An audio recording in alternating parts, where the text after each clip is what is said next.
Estão vendo a minha tela aí? A RStudio?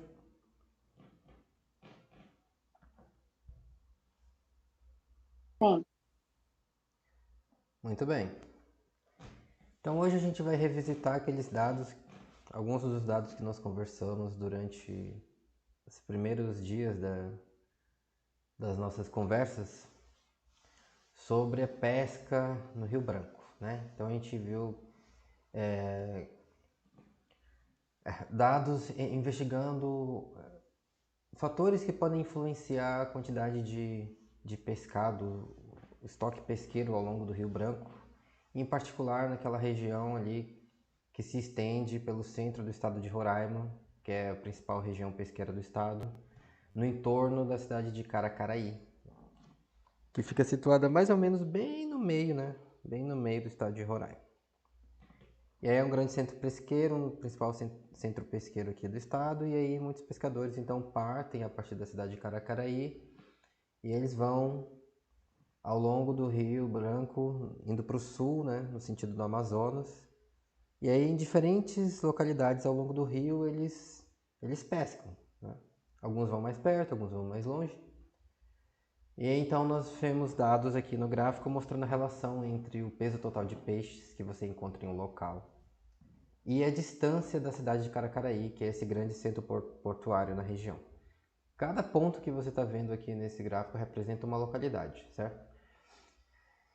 Então, os pesquisadores estavam interessados em saber, será que a pesca a partir do porto de Caracaraí tem algum impacto muito grande, observável sobre a quantidade de peixes que você encontra em um lugar? Talvez os pescadores tendem a pescar mais onde é mais fácil de chegar, onde é mais perto da cidade, do porto, por exemplo, né? Então eles vão lá em diferentes locais, pesquisadores vão lá, pegam o barquinho e eles vão viajando ao longo do Rio Branco, a partir da cidade. E aí eles param em diferentes locais, e aí em cada local eles usam redes para coletar peixes, e aí eles determinam, pegam os peixes, pesam todos os peixes que eles pescaram naquele lugar, e eles determinam qual é o peso total de peixes que encontramos nesse lugar. Tantos quilos. A que distância esse lugar está da cidade de Caracaraí? Tantos quilômetros. Tá? Então, vai em outro lugar, coleta os peixes. Quantos peixes encontrei? Tantos quilos. Qual é a distância desse lugar até a cidade? Tantos quilômetros. E aí vai em diferentes locais. No gráfico você tem 8 pontos, então você tem informação de 8 locais diferentes. E aí você faz um gráfico para ver se tem alguma relação entre o peso total de peixes que encontra no local e a distância de Caracaraí. E o resultado é essa figura aí, que é familiar, que vocês já viram antes, correto? Consegue ver a relação aí?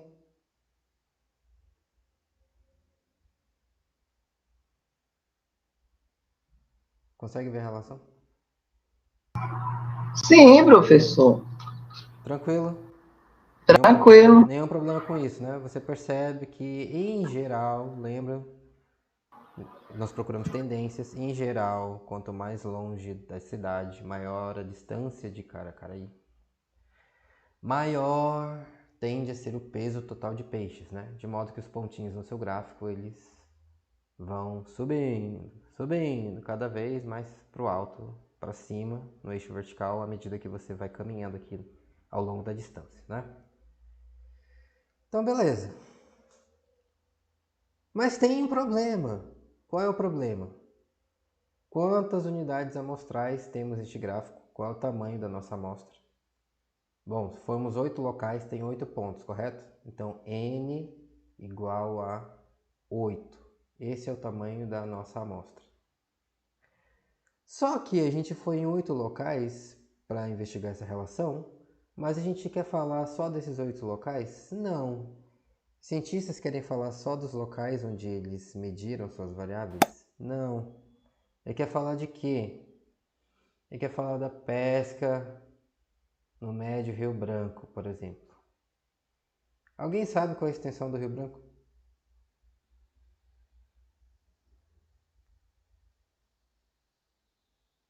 Alguém vai aí no oráculo Google, pergunta assim dele, ó, Google, qual é a Pedro, o extensão Rio do Rio Branco Branco? tem 580 quilômetros Se considerar a partir da confluência Uraricoera-Tacutu, e se a gente considerar o Uraricoera como branco, 1.300 quilômetros.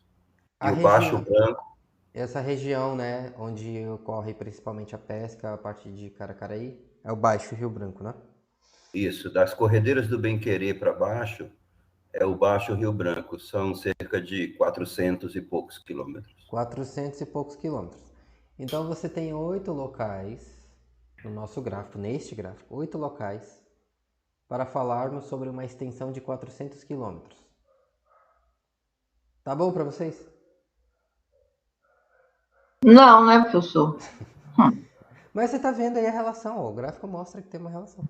Sim, mas aí a gente tem que pensar se é baixo, se é alto, se... Bom, toda aquela conversa que você começou a Então, dizer lembra... se essa amostra, ela é boa ou não, né? É Assim, boa? O que é boa?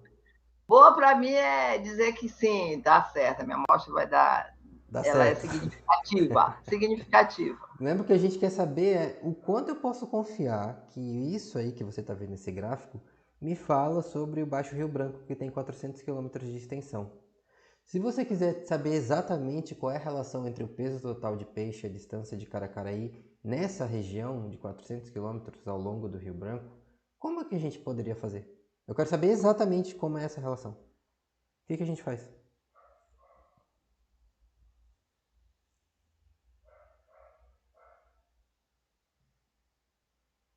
Chuta, professor. Alguém explica pra gente. Não, no mundo real, sério, no mundo real. Eu quero Não, no saber mundo real. exatamente. Eu gostaria de saber exatamente qual é a relação entre peso total de peixe em um lugar e a distância de Caracaraí no Baixo Rio Branco, ao longo de 400 quilômetros. Se a gente fosse realmente coletar dados para saber com certeza como é essa relação, o que a gente faz? O que a gente teria que fazer? Não tem que medir Tem que os medir. quilômetros? Como? A gente Eu sei, distribui as mas unidades amostrais ao longo de toda a extensão da área que pretendemos avaliar. Então, quantas unidades amostrais você ia precisar para cobrir 400 quilômetros de Rio Branco? Seriam infinitos pontos, professor, para você garantir que você teria todas as áreas garantidas. É por isso que a gente tem que fazer algumas amostras para poder representar uma curva, porque seria uma coisa inusual. Seria tipo tantas que a gente não sabe nem quantas, né? Percebe? Você vai cobrir uma extensão geográfica de 400 quilômetros totalmente com rede de malhadeira para pescar peixe? Quantos locais você ia ter que fazer isso? É tantas que a gente não consegue nem conceber. É tipo, na prática, pra gente como se fosse infinito, né? Então, esse é o nosso problema, percebe? Mas você quer falar de toda essa região com 8 pontos? Como assim? Então, é por isso que a gente precisa medir o tamanho da incerteza. Porque o que eu quero saber é se isso aqui que eu estou vendo na minha amostra me diz algo, ainda me informa algo sobre o universo amostral de fato, ou não. Então, como é que faz? Então, o que a gente viu até agora, né? Para medir a relação da nossa amostra, eu posso utilizar o método de mínimos quadrados, correto? Aí você vai estimar uma reta para representar a tendência que você vai estar vendo no gráfico. Então a gente pode usar a função LM, tá aqui, ó. LM, peso em função da distância, né? O peso é a nossa variável dependente, distância é a nossa variável independente. Executa esse comando aqui e ele vai mostrar para você. Aqui, ó. Temos o intercepto, temos uma inclinação da reta. Então eu vou desenhar essa reta aqui que ele está medindo para mim. O intercepto dela é 2.891. Tô vendo aqui embaixo que ele está mostrando, tá? Intercepto 2.891. E a inclinação da reta que ele estimou usando mínimos quadrados é 0.28. Então eu vou botar aqui 0.285. E aí, tá aqui a reta no seu gráfico, tá vendo? Olha, legal, então tem uma tendência, né? A gente pode medir o R quadrado também, não pode? Lembra a variação explicada? Quanta variação no peso total de peixe eu consigo explicar ou prever com bases na nossa variável independente, na distância de Caracaraí? Ou qual é a força da relação, né? Então eu posso medir o R quadrado aqui também. Então vou botar distância, peso. Tá. Olha o resultado aqui, ó. Esse é o nosso R quadrado, tá? Coeficiente de determinação. R quadrado. Beleza? O R quadrado aqui, ó, 0,58. Tá vendo? 0,58. O que isso significa? Transforma numa frase aí pra gente.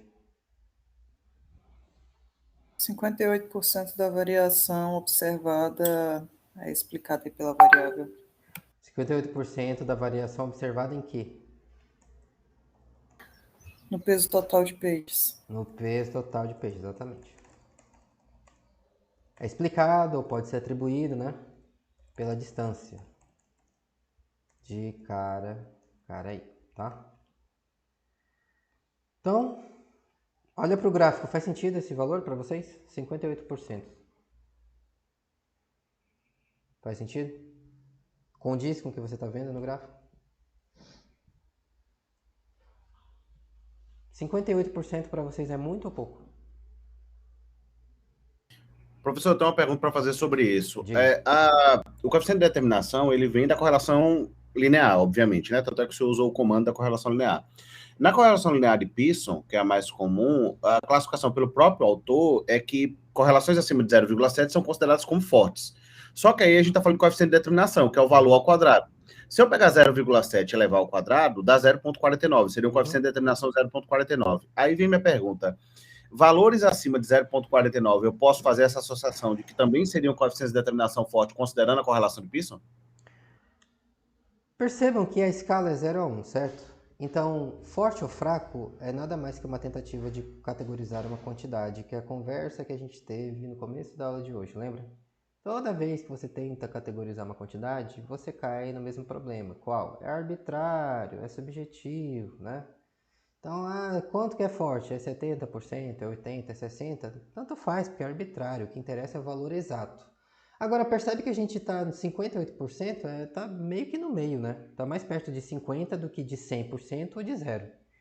Então, eu diria, olha, tem uma relação moderadamente forte aqui, tá? Mais próximo da metade, né? meio em cima do muro, tá? Então, isso em parte é subjetivo, tá? E lembra que isso depende também da questão que você está investigando, né? Lembra que a gente falou daquele exemplo lá, pesquisador que trabalha no laboratório fazendo experimentos controlados? Quando ele faz um negócio desse tipo, frequentemente o R quadrado dele é um valor bem alto, né? Por quê? Porque ele controlou tudo que pode influenciar a variável dependente e variou só aquela coisa que ele quer ver se tem um efeito. Por que tem dispersão? Por que tem variação em torno da tendência? Porque tem outras coisas que a gente sabe que podem influenciar o peso total de peixe, além da distância de Caracaí. Então, esses outros efeitos criam variação em torno dessa relação aqui, dessa tendência. Se você controlar essas outras coisas, o que vai acontecer?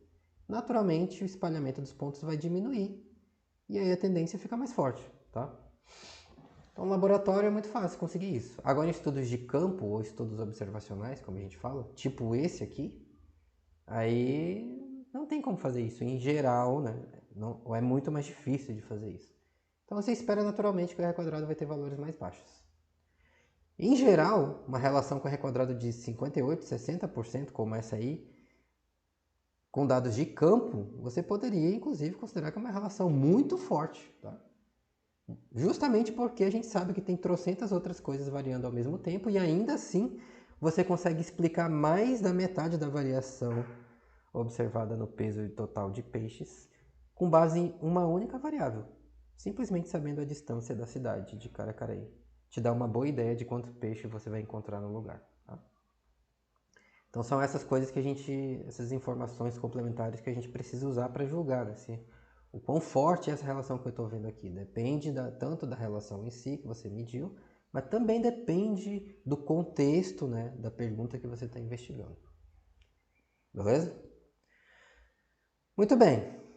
Então, medimos aí, né? Aí ele te dá uma equação. Você já sabe que você pode escrever a equação aí no seu gráfico, se você quiser, tá? A equação da reta aqui, ó, intercepto 289, inclinação 0,28. Ok. Mas é uma amostra, né?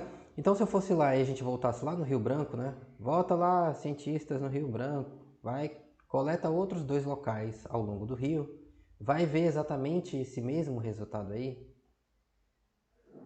Difícil, né? Praticamente impossível. Então, se você quisesse medir a incerteza associada a esse resultado, este resultado exato que a gente está vendo nesse gráfico, nessa amostra, como a gente poderia fazer? O jeito mais simples e óbvio, talvez, seria fazer exatamente isso. Volta no campo, coleta tudo de novo. Outros 8 locais. Faz esse gráfico de novo. Mede essa relação de novo, desenha essa reta de novo. Como fica o resultado? Vai ficar de algum outro jeito, né? Pode ser mais parecido, pode ser diferente desse, mas vai ter algum outro resultado. Beleza. Agora volta no campo de novo. Coleta os dados de novo, faz o gráfico, mede a tendência de novo. Como fica o resultado? Vai ser alguma outra coisa aí, né? Beleza, salva esse resultado. Vai no campo de novo, coleta de novo, mede a tendência de novo. Salva o resultado. Vai no campo de novo, coleta de novo, mede a tendência de novo. Salva o resultado. E aí você faz isso de novo, muitas vezes. No final você vai ter uma série de resultados com base em diferentes amostras do seu universo amostral. E eles serão um pouco diferentes uns dos outros. Mas eles podem ser muito diferentes ou eles podem ser poucos diferentes. Isso te dá uma ideia da incerteza associada ao seu resultado, correto? Se eles forem muito diferentes, quer dizer, nossa, a incerteza é muito grande. É difícil concluir algo com base em uma amostra desse tamanho.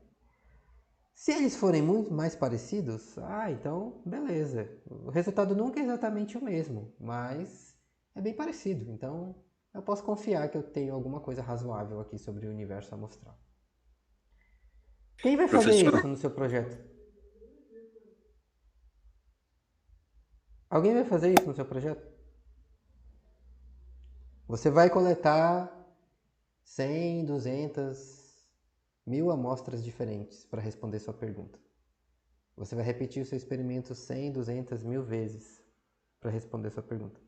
Quem vai fazer isso?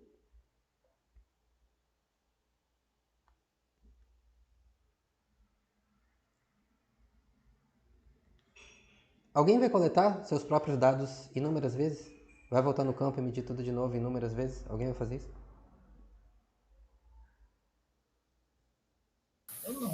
Professor, Diga. você se incomoda em postar essa linha de código? Eu acompanho melhor com visualizando o gráfico que você está dizendo. Eu não peguei o início, que eu estava retornando, enfim. O código está todo aqui, tá? Oi? Aqui. O código para fazer o gráfico é esse aqui, ó. Pois é, eu não peguei o início lá do arquivo e tudo mais. Se o senhor deixar exposto aí, eu já vou organizando. Eu já vou escrevendo Quem aqui. vai voltar no campo e vai coletar seus próprios dados inúmeras vezes? E vai analisar seus próprios dados inúmeras vezes para responder sua pergunta? Ninguém, professor. Por que não? Professor, porque é impossível. Aí você vai, como você falou, existe um monte de variáveis que vão, na verdade, influenciar quando eu volto. Você falou isso, quando volta, vai. Aí você volta de novo, tem outras questões. Então, é impossível você voltar várias vezes. É impossível, correto? É inviável, tá? Além do mais, se você realmente pudesse voltar no campo ou fazer seu experimento de novo, muitas vezes, só para saber o quão variável, o quão diferente o resultado pode ser, isso nem faria sentido, correto? Faria muito mais sentido você simplesmente coletar uma amostra muito grande, concorda? Não vou voltar várias vezes. Eu vou uma vez só e eu coleto muito, para ter muita informação do universo amostral. E aí eu reduzo a incerteza, né? Ao invés de ficar coletando um monte de amostras pequenas.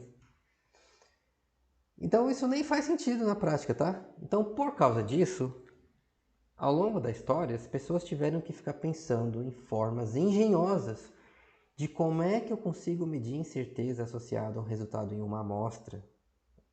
Como é que eu consigo simular essa situação de observar a amostra de novo, para conseguir ter alguma medida de incerteza sem precisar ir voltar inúmeras vezes ao campo para coletar os dados de novo, porque no mundo real isso é praticamente impossível. Então, será que tem algum jeito de eu imitar isso, ou simular isso de alguma forma, de modo que isso ainda me dá uma ideia da incerteza associada ao resultado que eu vi na minha amostra? Se tiver, é muito legal, porque então a gente pode usar isso para medir a incerteza que a gente está vendo o nosso resultado no nosso gráfico, sem precisar voltar trocentas vezes no campo para saber o quão diferente o resultado poderia ser. Então, como faz isso? Tem várias formas, primeira coisa, tá? Tem várias formas. Nós vamos relembrar aqui agora uma das formas mais simples e mais populares, provavelmente ainda é a mais popular de todas que os cientistas costumam usar e que você vê com frequência nas publicações científicas e que muito provavelmente é a forma que você vai usar também, tá? Apenas saiba que ela não é a única, não necessariamente é a melhor, porém é simples e é útil, então por isso a gente usa. Então a gente vai fazer assim. Eu vou lançar a ideia primeiro, tá? Eu vou lançar a ideia. Aí talvez, não vai ser muito óbvio no começo por que fazer isso. Mas não se preocupe que no final você vai entender. Então aqui a gente tem nossas duas variáveis que a gente está interessado em ver a relação. A variável peso, tá? Variável peso e a variável distância de Caracaraí. A variável peso tem esses 8 valores, né? 50 quilos, 13 quilos, lembra que a unidade de medida é quilos de peixe, 6 quilos, 29 quilos e assim vai. Variável distância, 114 em quilômetros, né? 114 quilômetros, 28 quilômetros, 23 quilômetros, 62 quilômetros e assim vai. Muito bem. Quando você faz um gráfico para visualizar a relação entre essas variáveis, relação entre o peso total de peixe e a distância de Caracaraí, o que é que nos informa sobre a relação entre elas? É o pareamento dos valores que determina a posição de cada ponto no gráfico, percebe? Como é que eu sei, o que nos informa aqui que existe uma tendência, que quanto maior a distância, maior tende a ser o peso total de peixe? Essa informação está essencialmente no pareamento dos valores. Esse pontinho aqui, por exemplo, ó, ele tem uma distância muito grande, correto? E ele também tem um peso total de peixes muito grande. Então é a combinação dos valores de peso de peixe e distância de Caracaraí que me diz que ele está aqui mais para o alto. Da mesma forma, esses outros pontinhos aqui, ó, tem valores baixos de distância e valores baixos de peso de peixe. Então é o pareamento dos valores de peso e de distância que me diz que eles estão mais aqui para baixo no gráfico. E quando você olha para todos os pontos, você enxerga a tendência, a relação entre as variáveis. Né? Então, a informação da relação entre elas no mundo real, que existe no mundo real, é dada para a gente pelo pareamento dos valores. 50 está pareado com 114. O 13 está pareado com 28. O 6 está pareado com 23. Essa é a combinação específica de valores que você mediu no mundo real. O que acontece se eu quebrar o pareamento desses valores? O que acontece se eu mudar as combinações de peso de peixe e distância de Caracaraí? Então eu vou fazer isso aqui, ó. Eu vou mudar a ordem dos valores das variáveis. Como? Eu vou embaralhar os valores aleatoriamente. Exatamente como você faz quando você tem um baralho. Sabe quando você joga baralho e aí você quer embaralhar as cartas para mudar a ordem delas aleatoriamente, de modo que qualquer pessoa possa ter a mesma chance de tirar cartas parecidas, né? Você pega e mistura, vai misturando loucamente as cartas entre si e no final fica uma mistura doida, aleatória, como a gente fala, né? Uma mistura imprevisível. Eu vou fazer exatamente a mesma coisa com essas variáveis, tá? No R você consegue fazer isso facilmente utilizando esse comando aqui, ó, sample. Então, eu vou embaralhar os valores de peso de peixe, por exemplo. Esse aqui são os valores originais, tá? Eles estão nessa ordem: 50, 13, 6, 29 e assim sucessivamente. Quando eu rodo esse comando, sample, Isso aqui significa embaralhar aleatoriamente. Roda esse comando. Olha o que acontece com os valores. Peso do peixe. Valores originais que nós observamos, que nós medimos. Valores embaralhados. Percebe a diferença?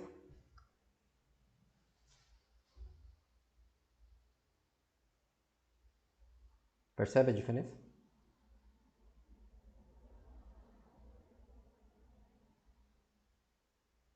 Sim. Mudou, mudou como? Deixa eu voltar lá.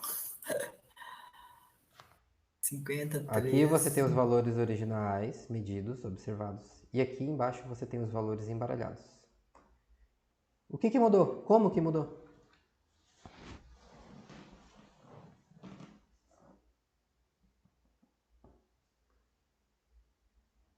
Mudou a ordem deles. Mudou a ordem, correto?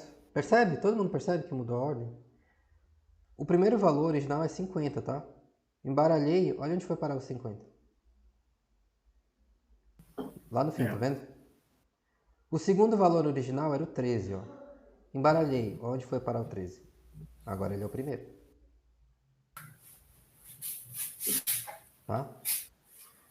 6 era o terceiro valor. Embaralhei, olha onde foi parar o 6. Foi lá pra frente.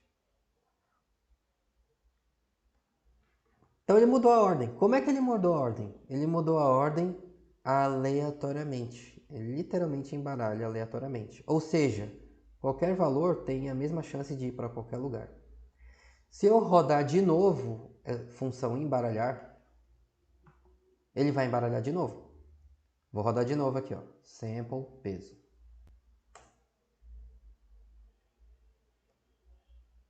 Viu? Primeiro embaralhamento era 13, 16, 13, 29. Embaralha de novo. Agora é 27, 13, 13, 33, 16 e assim vai.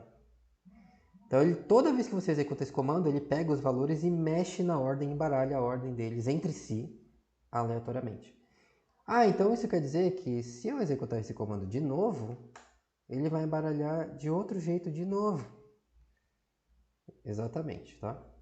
Então, primeiro embaralhamento, 13, 16, 13, 29. Segundo, 27, 13, 13, não sei o que. Terceiro embaralhamento, 16, 13, 29. Toda vez que você executa isso, ele muda a ordem. Toda vez muda a ordem. Diga. Professor, duas perguntas. O comando sample, ele embaralha também matrizes? E se embaralhar matrizes, quando ele embaralha, tipo, duas variáveis, duas colunas, ele embaralha diferente ou ele troca junto as duas colunas? De forma que, por exemplo... Decide. Você pode aplicar ele para as duas situações. Pode ser independente, as duas colunas, ou eu posso embaralhar ao mesmo tempo. Elas. Sim, por Certo. linha, por coluna. É só você especificar como você quer usar, tá? Nesse caso, nota que eu estou embaralhando uma variável separada da outra, né? Individualmente, mas dá para embaralhar várias ao mesmo tempo também. Tá? Então, percebe que toda vez que eu rodo esse comando, ele embaralha, tá? Então, você pode imaginar como se você tivesse a sua tabela de dados e ele está literalmente mudando a ordem dos valores na sua tabela de dados, tá? Como se fosse um baralho mesmo. Recorta os valores, muda a ordem deles. Como? Aleatoriamente. Embaralha de novo, muda a ordem, aleatoriamente, tá? Eu posso fazer isso tanto para o peso, como eu posso fazer para a distância, que é a outra variável da nossa relação. Toda vez que eu rodar esse comando, ó, sample, distância, o que acontece?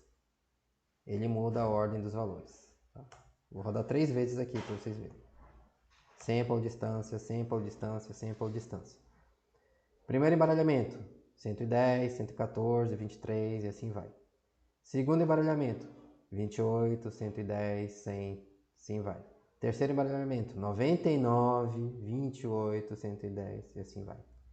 E se você continuar embaralhando, vai continuar mudando a ordem dos valores entre si, tá? Toda vez é uma ordem diferente. Tá, Pedro, mas por que a gente está embaralhando os valores?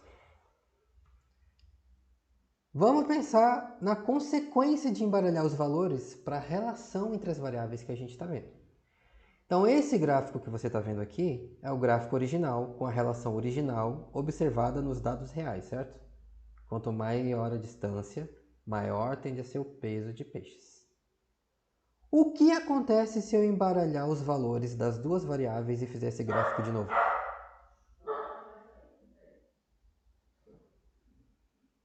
O que acontece se eu embaralhar os valores das variáveis e fizer o nosso gráfico de novo? Como ele deve ficar? Deve ficar igual.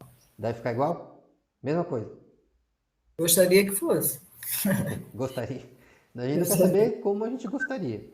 Eu quero saber se eu pegar os valores na minha tabela de dados e embaralhá-los louca e aleatoriamente e fizer esse gráfico para ver a relação entre essas variáveis de novo.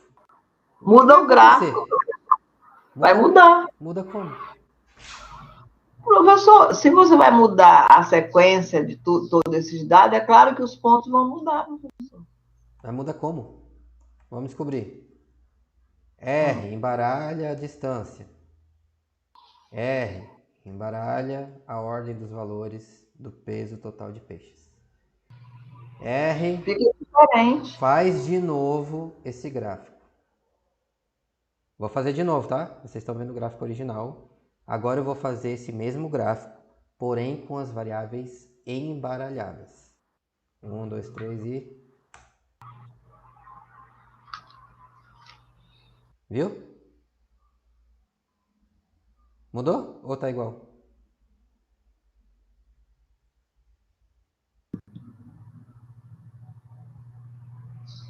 O gráfico mudou ou tá igual?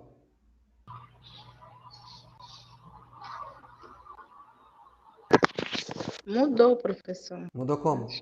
Mas só a ordem que muda. O professor mudou, professor. Mudou como?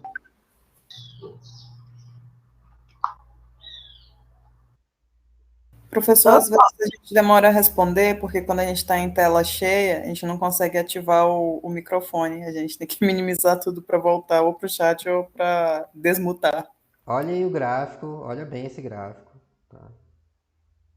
Mudou como? Professor, você criou novas coordenadas, porque no momento em que você embaralhou X, embaralhou Y de forma aleatória, os dois, você criou novos pontos amostrais. Exatamente. E automaticamente são gráficos totalmente diferentes. Exatamente. A palavra-chave é como é que nós criamos essas novas combinações de valores para cada ponto? Aleatoriamente, correto? Então, como é que esse gráfico que você está vendo agora, se você embaralhar os valores das suas variáveis e fizer o gráfico de novo, como é que esses pontos surgiram aí no seu gráfico? Aleatoriamente. Por acaso. Percebe? Qualquer coisa que aparecer no seu gráfico a partir de agora só pode ter aparecido por um motivo. Qual? Por acaso. Por quê? Porque nós criamos ele assim. Você misturou as variáveis todas e quebrou qualquer relação óbvia originalmente que poderia haver entre elas. Porque você mudou a ordem dos valores, você mudou o pareamento dos valores de peso de peixe e distância da cidade. Então agora a informação original que existia na nossa amostra sumiu. Tá? Você misturou tudo. Então se aparecer alguma coisa qualquer que seja aí, só pode ter aparecido por quê? Por acaso, porque foi exatamente isso que a gente acabou de fazer, tá? Quer ver? Vou embaralhar de novo e vou fazer este gráfico de novo, tá? R, embaralha as variáveis e faz o gráfico de novo. 1, 2, 3, vai.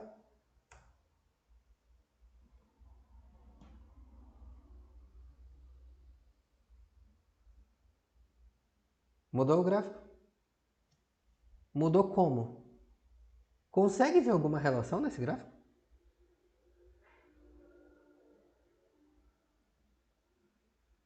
Não. Consegue ver alguma relação nesse gráfico?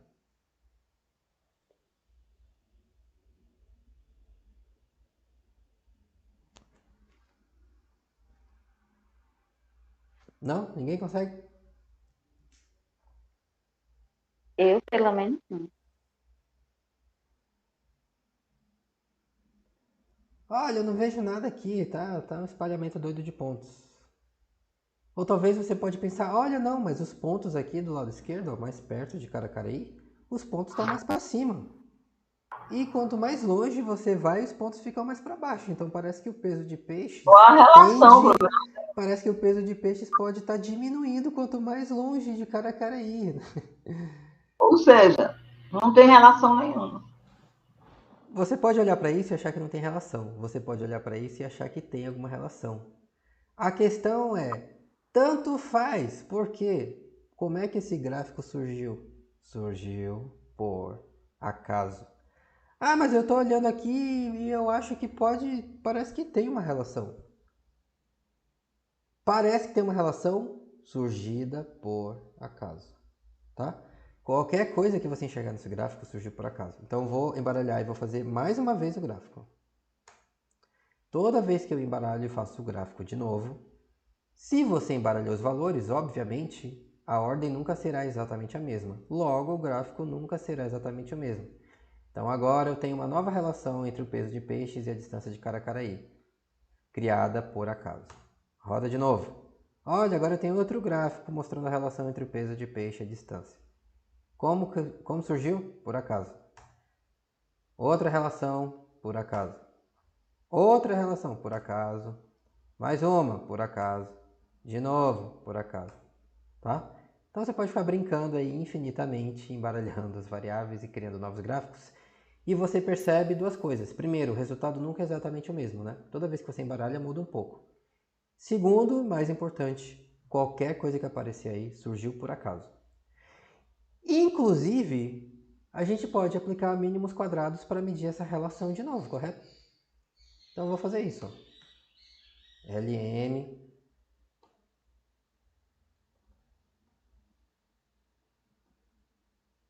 eu vou criar minhas variáveis embaralhadas, tá? Eu vou chamá-las de variáveis peso emba de embaralhado, tá? Distância emba de embaralhado. Aí eu vou botar aqui, ó, distância embaralhada, peso embaralhado. Faz o gráfico. Aí ele vai criar um negócio qualquer aí, ó. Fez um gráfico, surgiu por acaso.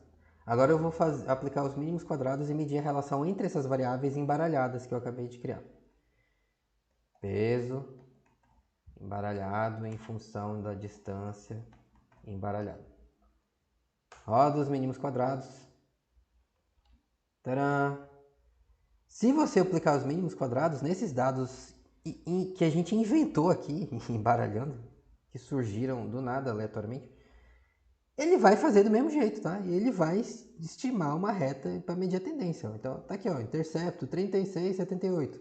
Inclinação da reta, menos 0,18. Aí eu posso desenhar essa reta aqui também, se eu quiser. Ó. Intercepto 36, inclinação menos 0,18. Professor, diga. deixa eu fazer uma pergunta. Por que os estatísticos, qual é a função desse embaralhar? Por que que existe essa função? É exatamente o que eu falei para vocês no começo, tá?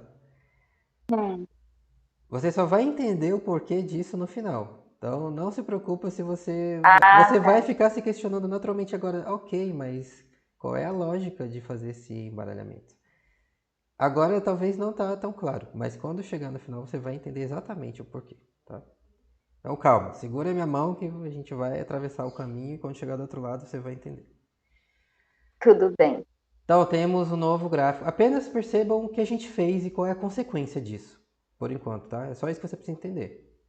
Se você embaralhar os dados, obviamente a relação entre as variáveis também será embaralhada. Então pode aparecer qualquer coisa aí no seu gráfico. E se você medir a relação entre as variáveis, medir a tendência, botar a reta no seu gráfico, também vai aparecer uma tendência qualquer aí. Qualquer como? Por quê? Por acaso, tá? Embaralha de novo. Desenha a reta de novo aí no gráfico para ver. Olha aí, ó. Outro gráfico, tá? Outros pontos. Embaralha de novo, faz de novo. Olha aí, embaralhou de novo, tá? Essa reta que ele está fazendo aqui, na verdade, ele está repetindo os mesmos valores. Deixa eu mudar os valores para ele fazer o valor correto. Tá aí, ó, outros pontos, embaralhei. Faz a reta de novo, tá vendo? Os pontos mudam, a reta muda. Embaralha de novo, faz o gráfico de novo. Outros pontos, outra reta. Essa reta aqui ó, agora já está praticamente paralela ao eixo horizontal, tá vendo? Né? Ó, a distância de Caracaraí muda, em média o peso total não acontece nada, é praticamente constante, uma reta paralela ao eixo horizontal. Tá? Embaralha de novo, aí apareceu outros pontos, outra reta. Então percebe que se você ficar embaralhando essa coisa indefinidamente, toda vez que você embaralha aparece um resultado diferente, correto? Então é exatamente essa informação que os estatísticos usam para medir o tamanho da incerteza associada ao nosso resultado. Você pode repetir isso aí muitas vezes e muitos resultados diferentes podem aparecer. Por acaso, porém, alguns resultados podem ser mais comuns por acaso do que outros. Será que tem alguns padrões que você vê nesse gráfico que são mais comuns de aparecer por acaso? E outros que são menos comuns? Ou todos eles têm exatamente a mesma chance?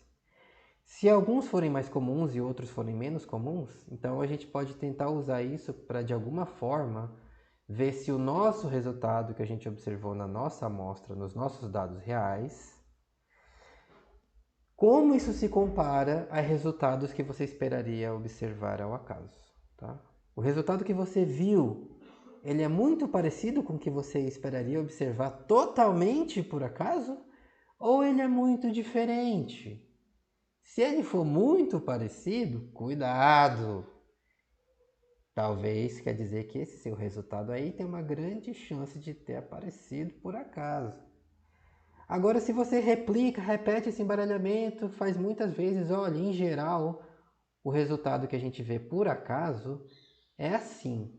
O resultado que eu vi na minha amostra é muito diferente disso. Ah, então talvez isso nos diz alguma coisa. Ah, talvez isso pode falar pra gente que o seu resultado então tem uma chance baixa de ter aparecido por acaso.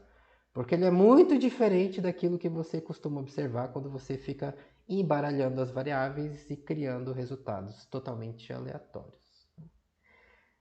Então, é essa ideia que a gente vai explorar a seguir. Tá? 10 minutos, vai no banheiro, toma Só um água, momentinho, então. pega Isso um significa, café e aí traz aí para a gente pensar mais claramente sobre isso. professor, Diga. só para concluir, então significa que se nesse embaralhamento vai mudando, significa que o meu primeiro método de coleta estava mais confiável, já que os outros dão um tom diferente.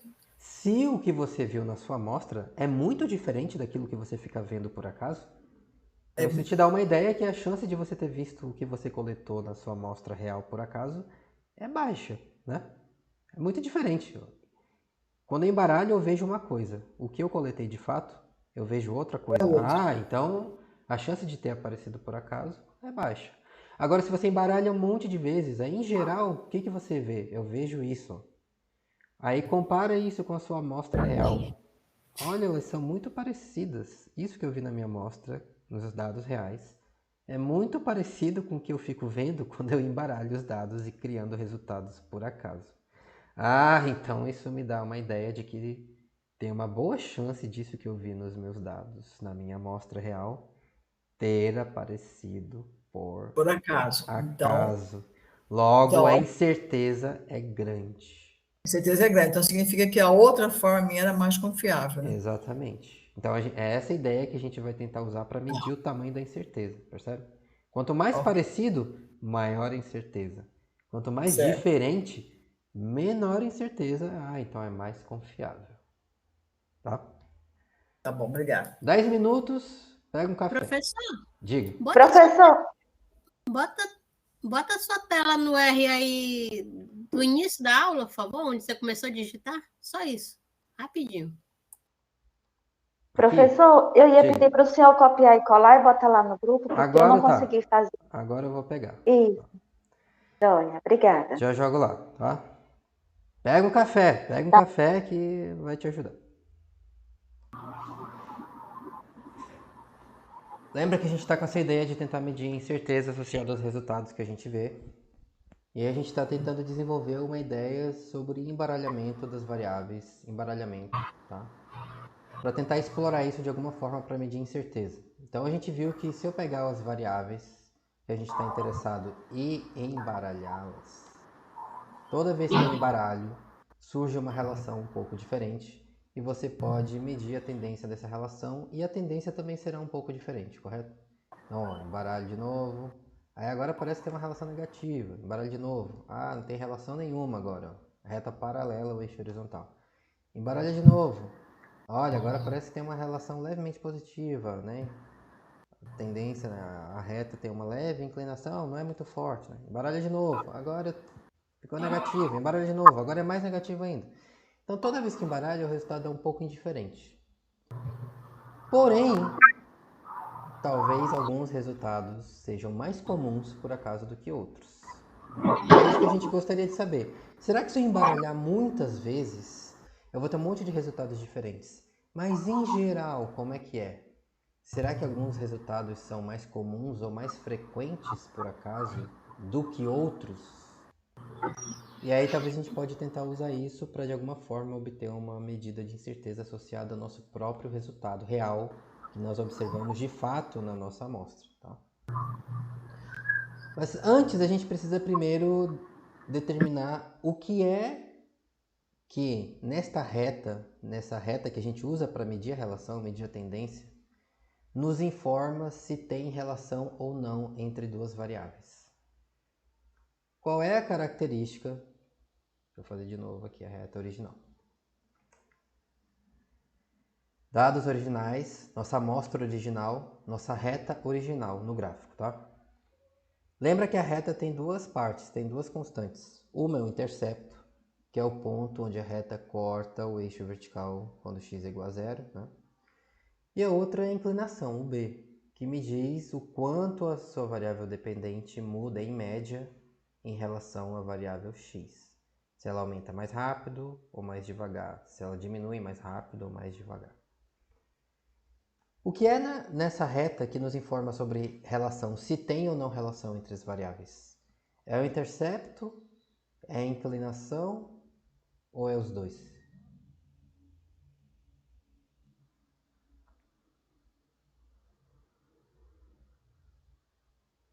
Professor, repete a pergunta, por favor. Ação. Qual é a parte da reta, intercepto ou inclinação, que nos informa se existe relação entre as variáveis? É o intercepto que nos diz isso? É a inclinação ou são os dois? Inclinação. Por que inclinação? Professor, porque ela vai dizer ali os pontos que estão sendo ligados, não é isso? Não é a inclinação que vai determinar esses pontos? A inclinação diz o quanto a variável dependente muda por unidade da variável x, correto? Então, ou seja, varia em relação à outra, não é isso? Exatamente. Então a inclinação está medindo literalmente o quanto sua variável dependente muda em relação à outra. Então o que nos fala sobre se tem relação ou uma relação mais forte ou mais fraca entre as duas variáveis é a inclinação. Percebe que o intercepto simplesmente empurra a reta para cima ou para baixo. O intercepto diz a reta está mais para o alto ou a reta está mais para baixo. Então eu posso desenhar outra reta aqui nesse gráfico. Eu vou desenhar uma reta com inclinação zero. B igual a zero. B igual a zero. Botar o intercepto igual a 20. Tá aqui, ó. Uma reta com intercepto igual a 20. A reta corta o eixo y aqui, ó, no 20.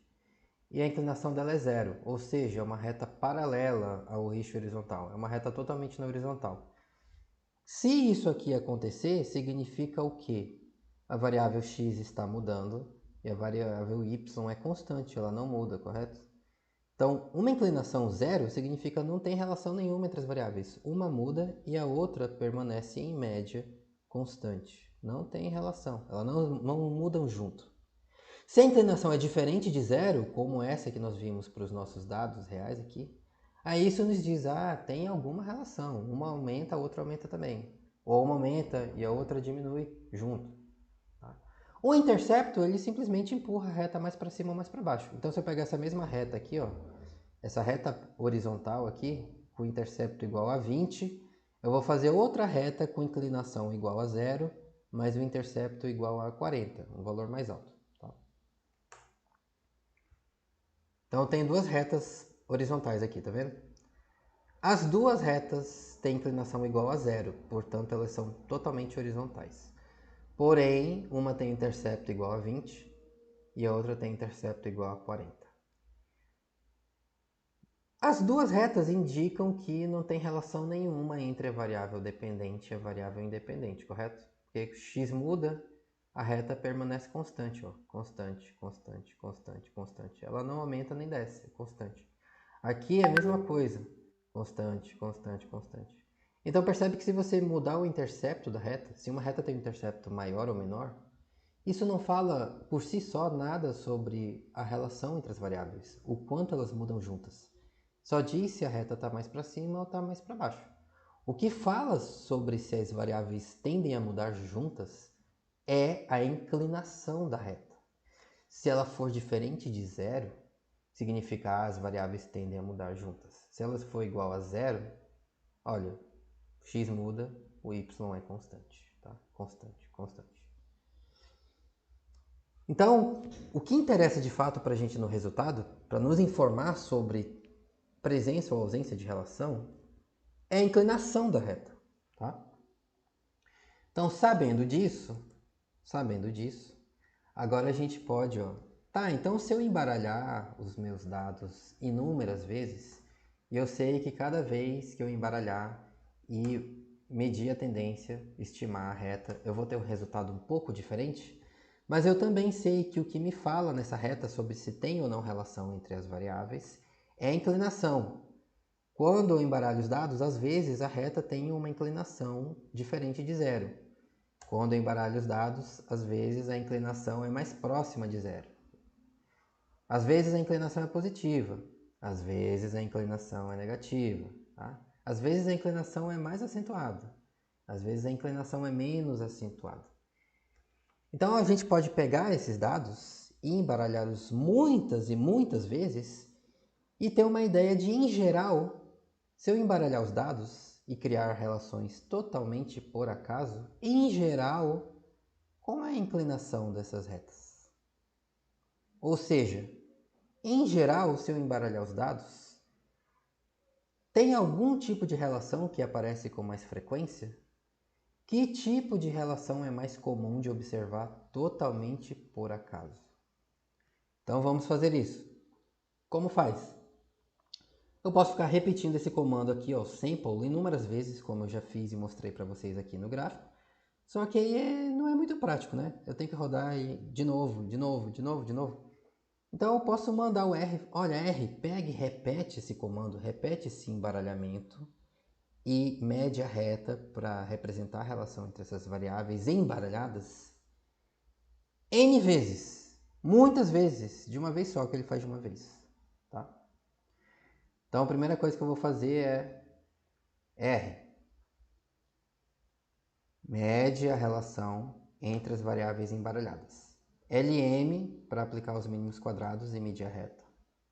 Sample para medir as variáveis embaralhadas. Sample do peso, sample da distância. Então isso aqui está me falando, R, mede a relação entre essas variáveis peso e distância embaralhadas. E me mostra qual é o valor da inclinação dessa reta, que é o que me informa de fato sobre a relação, se tem relação ou não. Então, se você executar esse comando, ele vai embaralhar as variáveis e vai te dizer, olha, a reta que representa essa relação entre variáveis embaralhadas tem este intercepto e tem esta inclinação. Mas o intercepto não me interessa, porque o que fala se tem relação ou não é a inclinação. Então, eu vou dizer para ele, R, me fala só qual é o valor da inclinação da reta, tá? Então, eu vou puxar só o valor da inclinação da reta. Embaralhou, calculou a reta. A inclinação dessa reta com dados embaralhados foi 0,04. Embaralha e calcula a reta de novo. Uma outra inclinação. Agora a inclinação é menos 0,09. Embaralha e calcula a reta de novo. Agora tem outra inclinação gerada por acaso. Menos 0,08. E assim vai. Então agora eu vou dizer para ele, R, pega esse comando aqui, que embaralha as variáveis, calcula a reta e me diz qual é a inclinação. Repete isso muitas vezes, replica este comando muitas vezes. Para isso nós temos a função replicate, que faz exatamente isso. Ela pega um comando que você executa e replica esse comando quantas vezes você quiser. Então você diz para ele, ó, replica tantas vezes.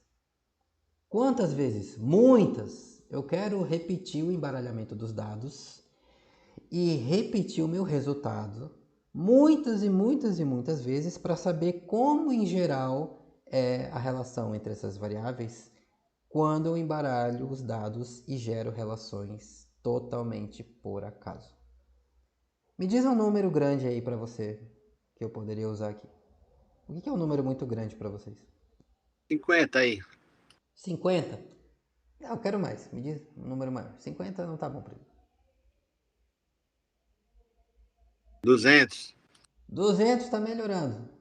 É o computador, gente. O computador, lembra, se a gente fosse 2.000 fazer vezes. se a gente fosse fazer na mão, a gente ia demorar um tempo, né? O computador Para é 2.000 muito vezes. mais rápido, tá? Posso fazer 2.000 vezes, por exemplo. É um número grande, né? Você ia levar bastante tempo para fazer isso. Então é assim, ó, replicate. Quantas vezes você quer que eu repita isso? Tantas vezes. Vírgula. O que você quer que eu faça? Isso. Embaralha os dados, aplica os mínimos quadrados, mede a relação com a reta e me diz qual é a inclinação dessa reta. Então, se eu pegar esse comando aqui, ó, pegar esse comando e executar este comando, o R vai levar alguns segundos para pensar. Ele está pensando, tá? Tadá! Aí ele vai me mostrar o resultado. O resultado está aqui embaixo.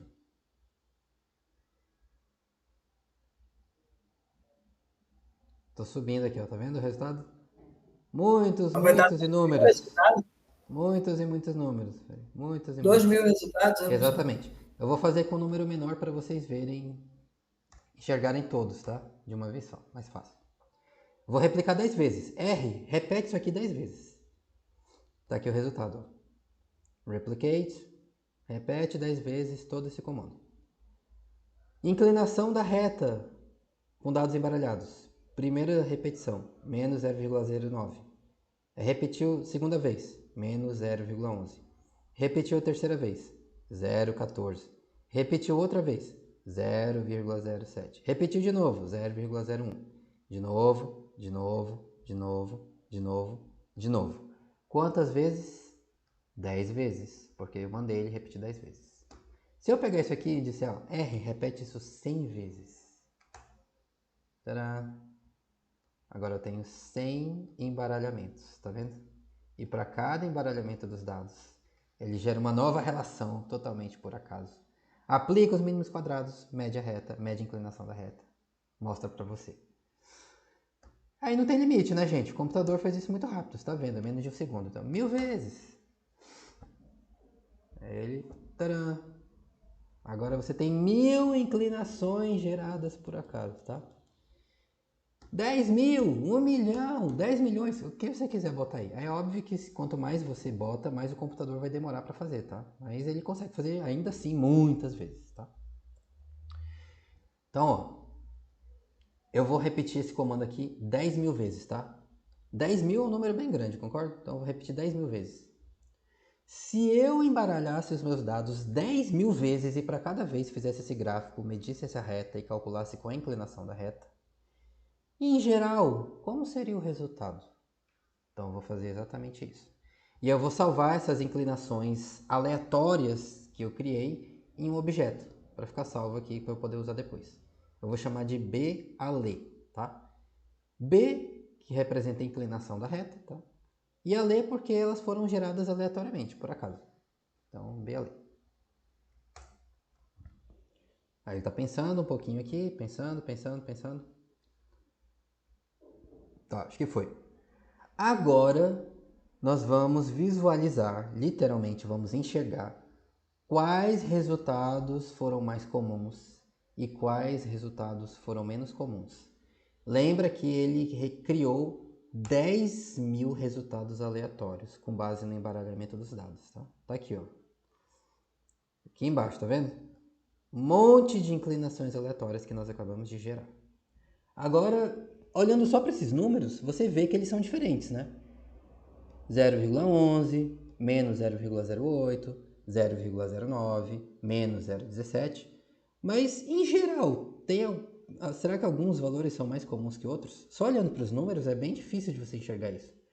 Então, a forma mais simples é o quê? Faz uma figura, um desenho, faz um gráfico que mostra quais valores são mais comuns e quais valores são menos comuns. Ou, em outras palavras, faz uma figura que mostra a frequência com que diferentes valores apareceram na nossa longa série de 10.000 embaralhamentos. Como chama esse tipo de gráfico? Alguém sabe?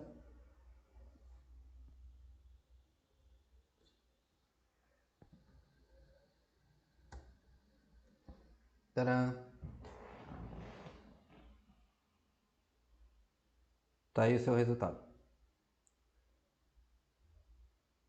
Tire alguns segundos para você olhar e se acostumar com essa figura e tenta entender o que ele está mostrando.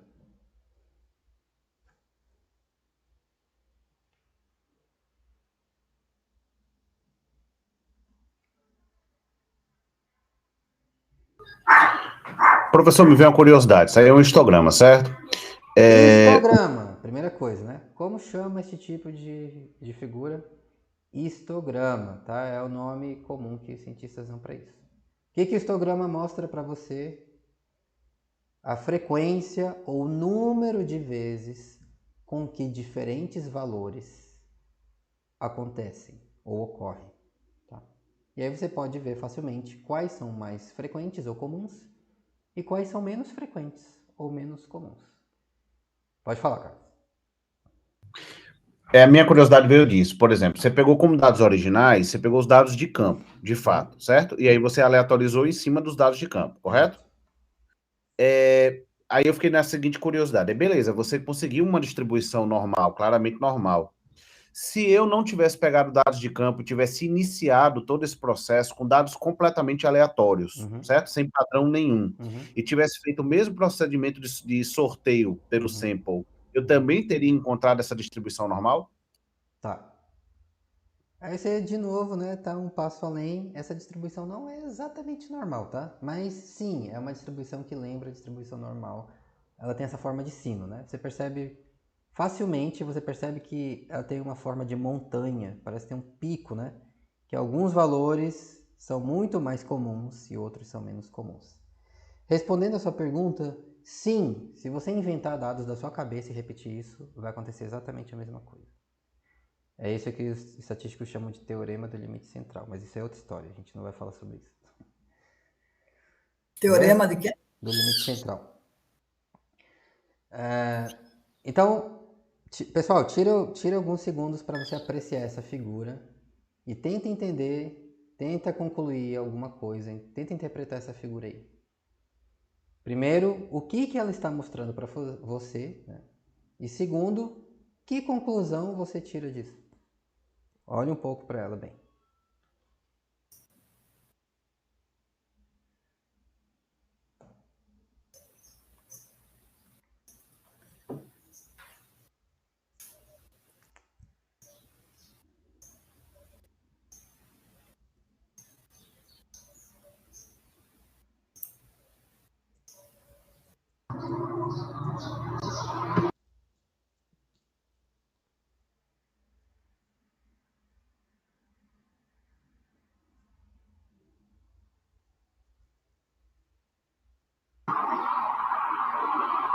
Estou apreciando a frequência, professor. Beleza, então agora vamos Onde ela aparece mais. Vamos entre tentar menos transformar em palavras. Vamos tentar transformar em palavras. Primeira coisa. Os diferentes valores que você criou por embaralhamento, por acaso, todos têm a mesma chance de aparecer?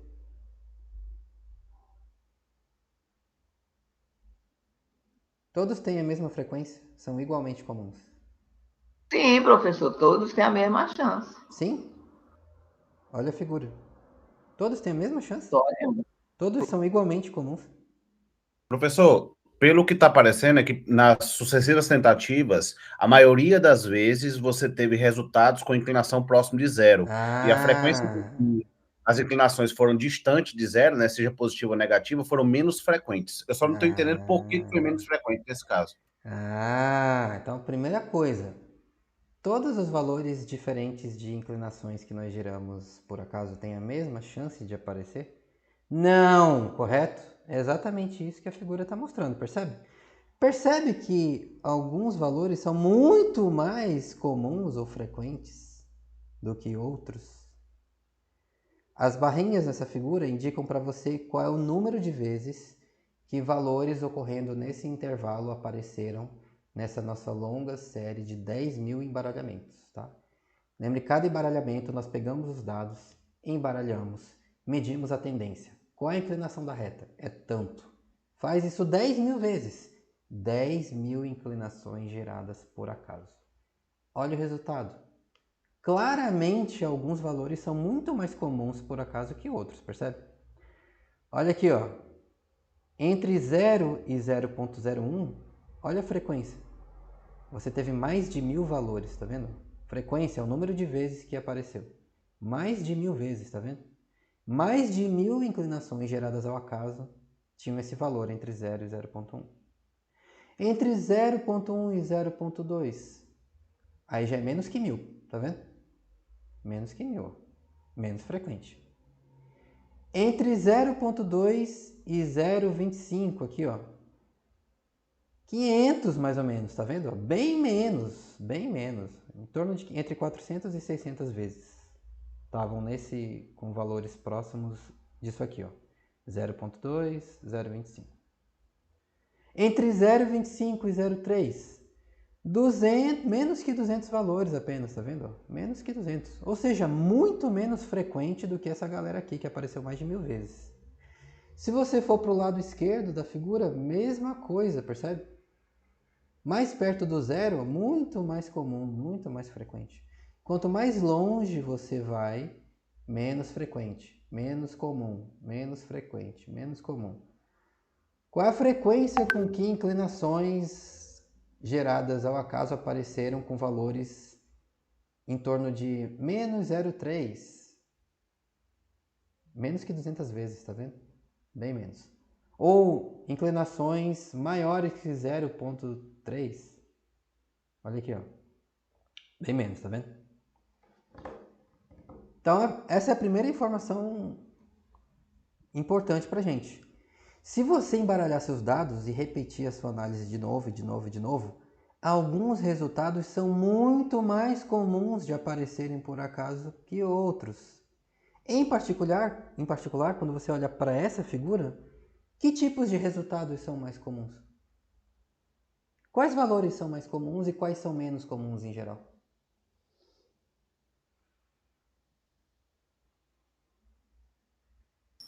Os mais comuns, então, é entre 0 e 0,1 mesmo. Mais perto de zero, percebe? É. Qual é o valor mais comum, mais provável de aparecer se você pegar seus dados reais, originais, e embaralhá-los aleatoriamente? Qual é o resultado mais provável disso? Se você embaralhou os dados, você destruiu a relação que havia ali, concorda? Você acabou com essa informação. Então, qual é o resultado mais provável de aparecer? Relação nenhuma. Quando não tem relação nenhuma, quanto vale a inclinação da reta? Zero. Então, agora você entende por que a maioria está perto do zero, percebe? Porque esse é o resultado mais provável. Você quebrou, destruiu a relação, embaralhou tudo. Qual é o mais provável? Sumiu a relação, inclinação próxima de zero. Quanto mais você se afasta do zero, o que acontece? Menos provável, menos provável, menos provável, menos provável, menos provável. Ou para mais, ou para menos, quanto mais longe do zero, menor a chance de você ver uma inclinação muito maior que zero, ou menor a chance de você ver uma inclinação muito menor ou maior que zero, tanto faz. Quanto mais diferente de zero, menor a chance de você ver por acaso. Porque se você embaralhar os dados, é mais provável que você vai destruir a relação. Não vai aparecer relação nenhuma, ou seja, uma inclinação igual ou muito próxima de zero. Tranquilo? Então agora a gente pode tentar usar essa informação que nós acabamos de criar para concluir algo sobre a incerteza da nossa amostra. Porque lembra, o que nos interessa é a incerteza do nosso resultado real que nós observamos na nossa amostra, tá? Aí vocês perguntaram, né? Tá, mas a gente embaralhou esse negócio um monte de vezes. Por quê? Para que a gente fez isso? O que isso tem a ver com os meus dados originais, os meus dados reais? Então é exatamente agora que a gente vai conectar isso com os nossos dados originais. Então agora eu vou pular aqui para o PowerPoint para ficar mais fácil de visualizar, tá? Então aqui vocês têm a figura mostrando a frequência com que diferentes inclinações aleatórias apareceram quando embaralhamos os dados e geramos várias relações, 10.000 relações diferentes por acaso. Qual é a inclinação que nós observamos na nossa amostra, nos nossos dados reais? Quanto vale a inclinação real? Alguém lembra quanto vale a inclinação real? Isso aqui tudo foi gerado por acaso, correto? Mas quanto vale a inclinação real mesmo dos dados que a gente colocou? 0,285. Vou fazer aqui de novo. Ó. Gráfico original, relação original, reta original. O intercepto era 10,89 e a inclinação era 0,28. Então, vou fazer o gráfico e vou desenhar a reta original no gráfico. Tá aqui, ó. Esse é o gráfico original, essa é a reta original com os dados reais. Intercepto, 2,89. Inclinação, que é o que nos informa se tem alguma relação ou não, se as variáveis tendem a mudar juntas ou não. 0,28, tá vendo? 0,285. Então esse é o valor da nossa inclinação observada, a inclinação observada de fato nos dados reais da nossa amostra. 0,28, guarda esse número. 0,28. Então agora vamos olhar a frequência das inclinações que nós geramos por acaso. Tá aí, a figura está mostrando para você. Pergunta: onde está a inclinação que nós observamos nos nossos dados reais? Onde ela está aí nessa figura? Onde ela cai? Entre 0,2 e 0,3. No meio, no canto esquerdo, no canto direito? No canto, Para minha entre direita. 0,3. Tá mais para a direita. Todo mundo enxerga isso, né? Ó, aqui é 0,2, aqui é 0,3. A nossa inclinação observada, vamos escrever aqui para todo mundo lembrar. A nossa inclinação real, tá? B observado é igual a 0,28. Tá? Então, vou escrever aqui. B observado é igual a 0,28. Onde ele cai nesse monte de valores que nós geramos por acaso. Vou marcar com uma setinha, tá? Vou desenhar uma setinha. Ele cai bem aqui. Então, vou pegar minha setinha aqui, vou aumentar a espessura dela para ficar mais fácil de ver. 0,28. Aqui é 0,2, aqui é 0,3. Aqui no meio, entre 0,2 e 0,3, é 0,5, né? Então, o 0,28, ele pode estar, tipo, aqui. Tá bom, hein? Concorda? 0,28. Faz sentido? Sim. Beleza. Bom, então agora a gente pode perguntar: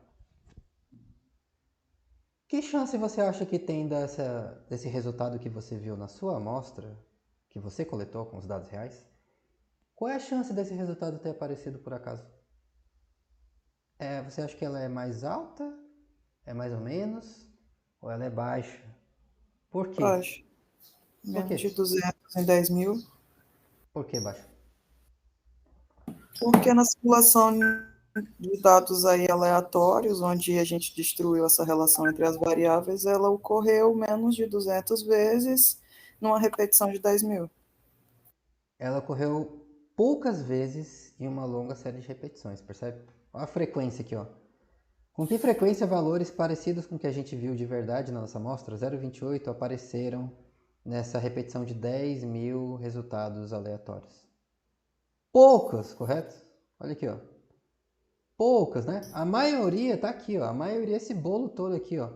Olha onde está a inclinação da reta que nós vimos nos nossos dados reais. Tá bem aqui na rabeira, tá vendo? Bem aqui no cantinho.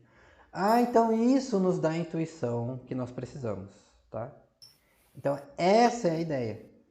Se eu repetir o embaralhamento dos dados e gerar uma longa série de repetições de resultados gerados ao acaso, agora eu posso pegar o meu resultado observado e comparar com esse monte de resultados que eu gerei por acaso.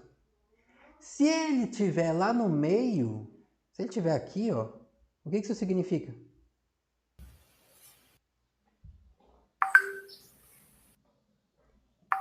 Se estivesse no meio, existia maior chance do que a gente está observando ter sido gerado ao acaso.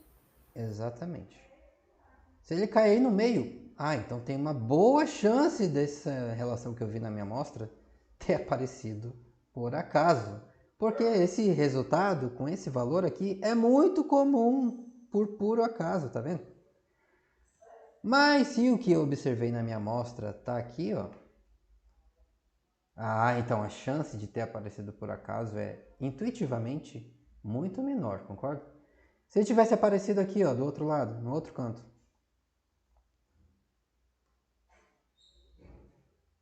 Qual a chance disso aí aparecer por acaso?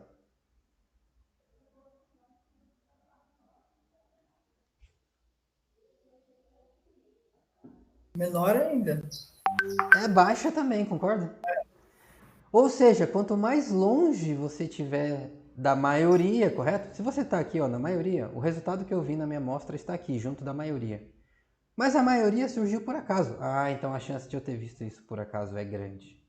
Quanto mais longe você estiver da maioria, ou para esse lado, ou para esse outro lado, significa intuitivamente a chance disso aparecer por acaso é menor. Então essa é a ideia que a gente precisa, tá? É justamente essa ideia que os estatísticos exploram. Agora eu posso comparar o valor que eu vi de fato com essa distribuição de frequências, como os estatísticos gostam de chamar, né? Número de vezes que diferentes valores apareceram em uma longa série de repetições. Eu posso comparar o meu valor observado e ver onde ele cai aqui, ó. Se cair no meio, a chance de aparecer por acaso é grande. Se cair nas pontas, quanto mais nas pontas tiver, menor a chance de ter aparecido por acaso. Vamos calcular essa chance então agora. Então o valor observado foi 0,28. Quantos valores tem ao todo aqui?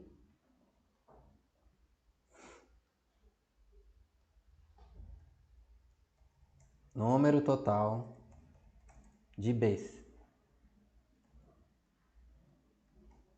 Quantos resultados a gente repetiu, a gente simulou, embaralhou aqui? 10.000? 10.000. 10.000. 1, 2, 3. Quantas vezes apareceu 0,28 em 10.000?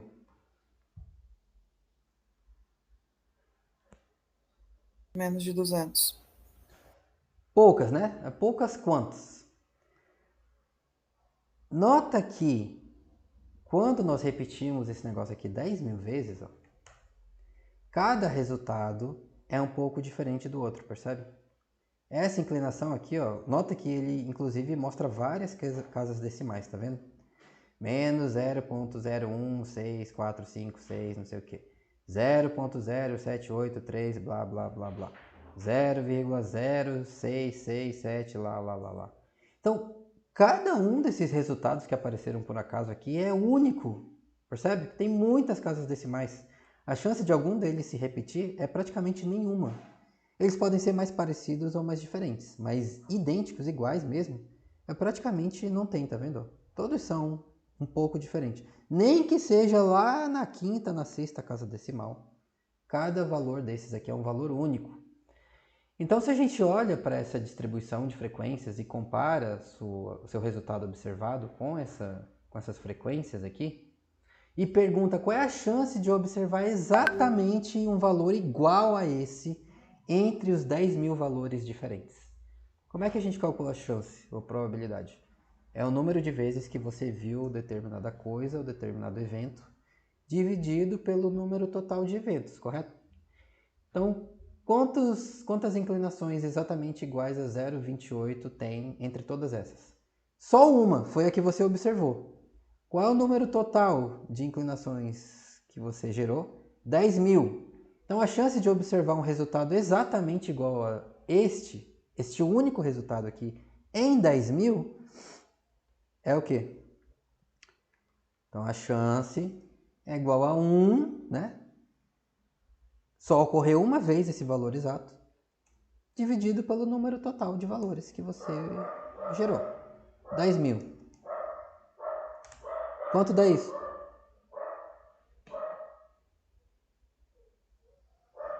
Algum super matemático diz aí pra gente quanto dá 1 dividido por 10.000.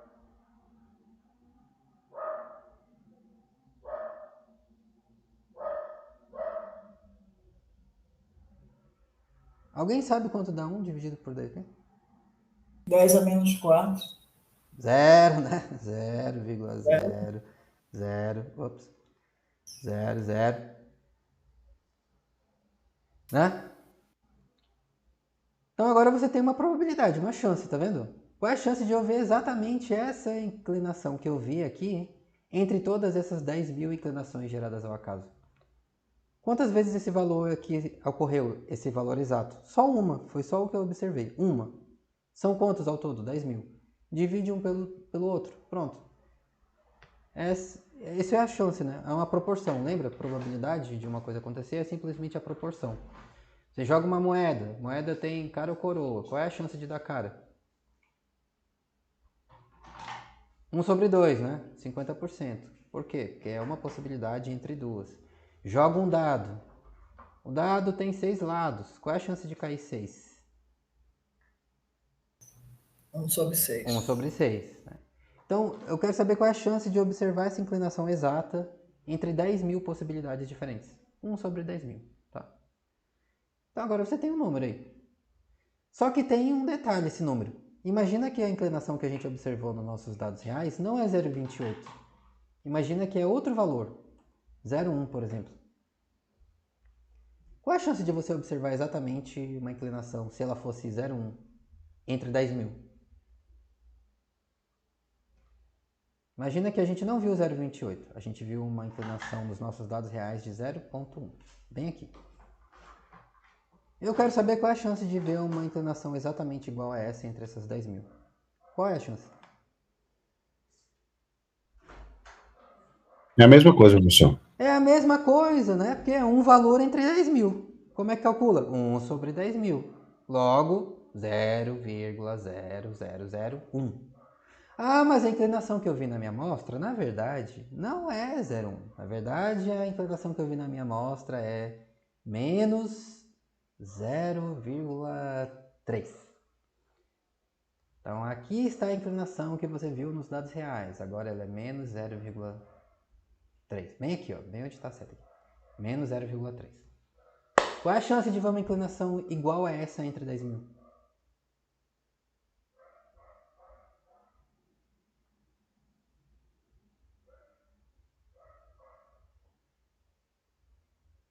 Qual a chance?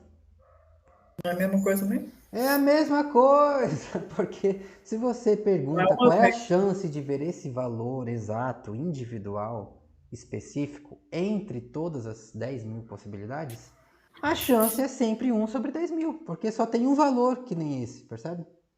Então, perguntar qual é a chance exata de ver esse resultado, por acaso, não é uma pergunta muito útil, percebe? Porque a resposta é sempre a mesma. É 1 sobre o total, 1 sobre o total, 1 sobre o total. Então isso não ajuda muito, porque eu não consigo discriminar se o resultado é mais provável por acaso ou menos provável por acaso. Mais incerto ou menos incerto. Porque dá sempre a mesma coisa. Então, por causa disso, os estatísticos dizem assim, ó, não pergunta qual é a chance exata de ver o seu resultado por acaso. Pergunta qual é a chance de ver um resultado igual ou mais extremo que ele por acaso. Então, a inclinação, a relação real que a gente viu nos nossos dados originais é 0,28, né? Então, a setinha eu vou botar aqui, ó, no 0,28. 0,2, 0,3, o 0,28 está bem aqui, mais ou menos. Então, ao invés de perguntar qual é a chance de ver um resultado exatamente igual a esse aí, por acaso, eu vou perguntar qual é a chance de ver um resultado igual ou mais extremo que 0,28. Então, eu vou marcar aqui, ó, nessa figura. Eu vou marcar aqui na figura o que exatamente a gente pode perguntar para ter uma resposta melhor para essa pergunta, tá? Cadê o triângulo? Triângulo, triângulo, onde está você? Aqui. Então eu vou marcar aqui, ó. Eu vou marcar o pedaço que me interessa dessa figura. Tá? Aí eu vou pintar ele de vermelho. Aí eu vou deixar ele transparente. Transparência 70%.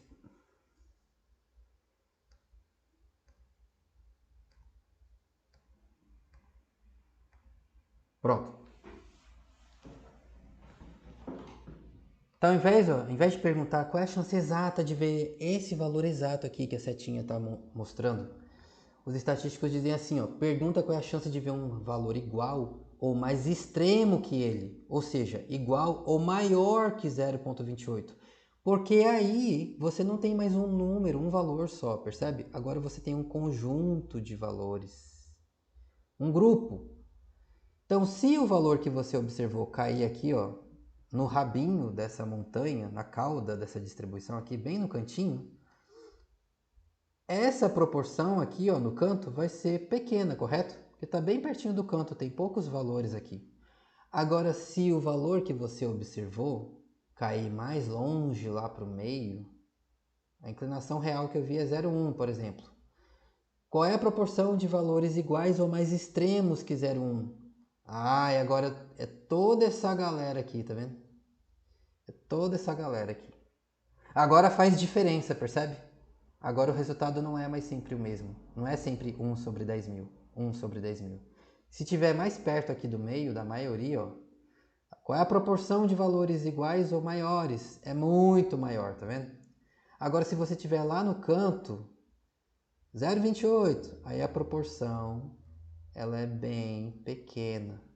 Então agora você consegue discriminar facilmente se o seu resultado está mais no canto, nas pontas, ou se o resultado está mais no meio, junto com a maioria. Quanto mais no canto, menor a chance de ter aparecido por acaso. Quanto mais no meio, maior a chance de aparecer por acaso. Então a gente consegue calcular essa proporção e chegar num número que consegue me dizer onde eu estou, se eu estou mais no meio ou se eu estou mais na ponta. Se eu estivesse aqui do outro lado, ó, mesma coisa, tá? Não pergunta qual é a proporção exatamente de valores iguais a esse entre 10 mil. Pergunta qual é a proporção igual, valores iguais ou mais extremos, porque aí você vai ter vários valores e você consegue calcular essa proporção aqui, ó. Que proporção esses valores representam do total? Quantos por cento essa área vermelha aqui representa do 100% do total de 10 mil valores? Aí agora é muito fácil a gente calcular isso, né? Você pode fazer na mão se você quiser, ou você pode dizer R. Diz aí para mim, qual é a proporção de resultados iguais ou mais extremos que o que eu observei na minha amostra? Das 10 mil repetições. Tá aqui, ó. 0,0125. 0,0125. Em percentual, você multiplica por 100. Se você quiser falar em porcentagem, né? 0,0125 é a mesma coisa que quantos por cento? 0,01 é a mesma coisa que quantos por cento? Vou botar aqui de novo. Transforma aí, gente, isso em uma percentagem para mim. 0,01 é a mesma coisa que quantos por cento?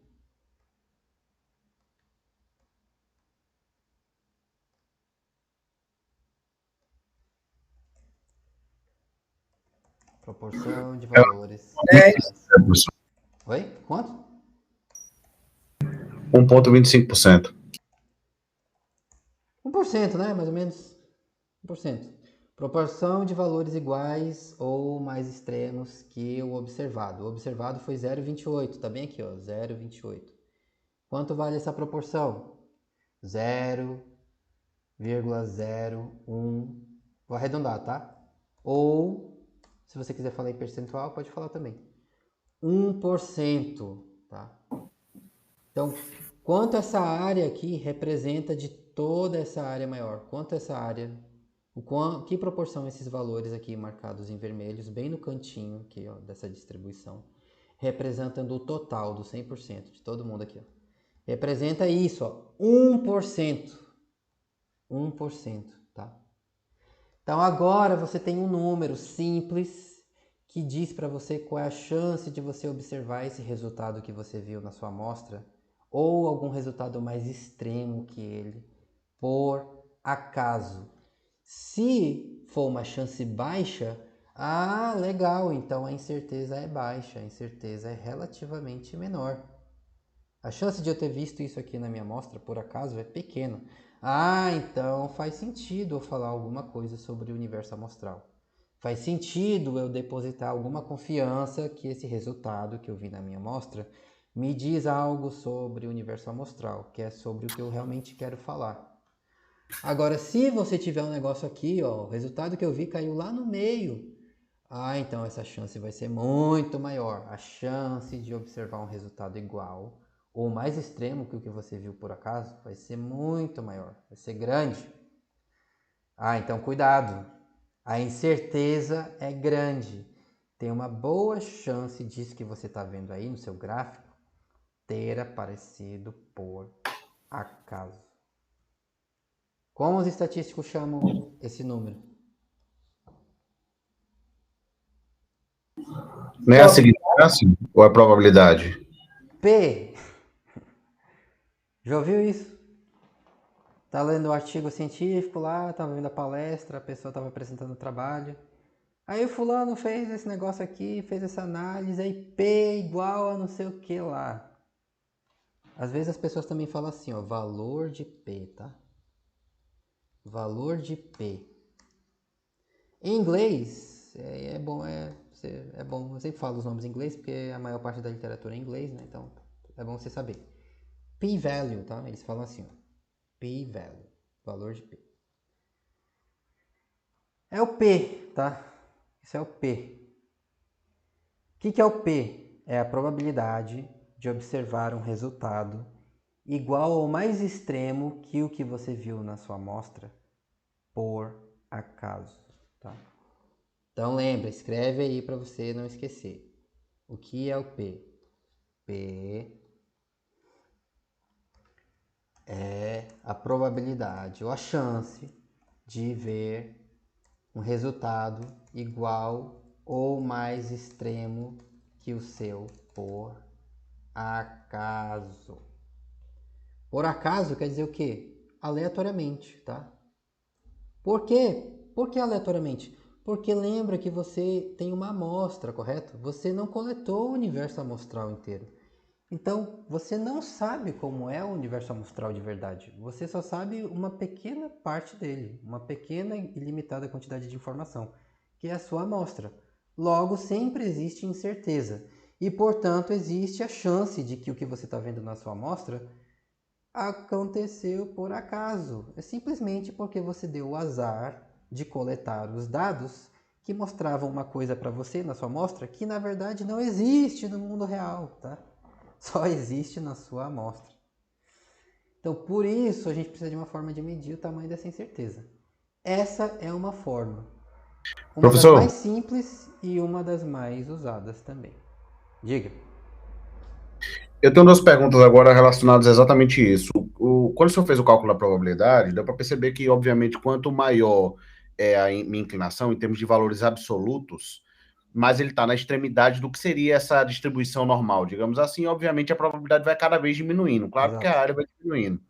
Aí me veio a curiosidade. Eu posso afirmar, então, mesmo sem fazer o cálculo de probabilidade, que quanto maior o meu A, eu já posso garantir uma confiabilidade maior na curva que eu encontrei? Essa é a minha primeira pergunta, ou seja, quanto maior o A, mais maior a garantia de que a probabilidade vai estar lá embaixo, mais confiável é a minha curva. E a segunda afirmação é, uma das premissas, né, lá nas variâncias, quando for falar sobre isso, é justamente que a distribuição dos dados sejam normais, que tenha esse comportamento que o senhor está mostrando. De fato, se não, eu estava pensando isso, se a distribuição dos meus dados não fossem normais, o que ia acontecer é que todo esse raciocínio não teria validade, de fato, porque você teria frequências maiores e inclinações maiores, não teria esse mesmo comportamento. É por esse motivo que essa premissa existe nas variâncias que vai ser falado depois? A gente vai chegar lá. Sim, existem algumas premissas, mas essas premissas não são sobre isso que a gente fez, tá? Essas premissas são sobre outra coisa.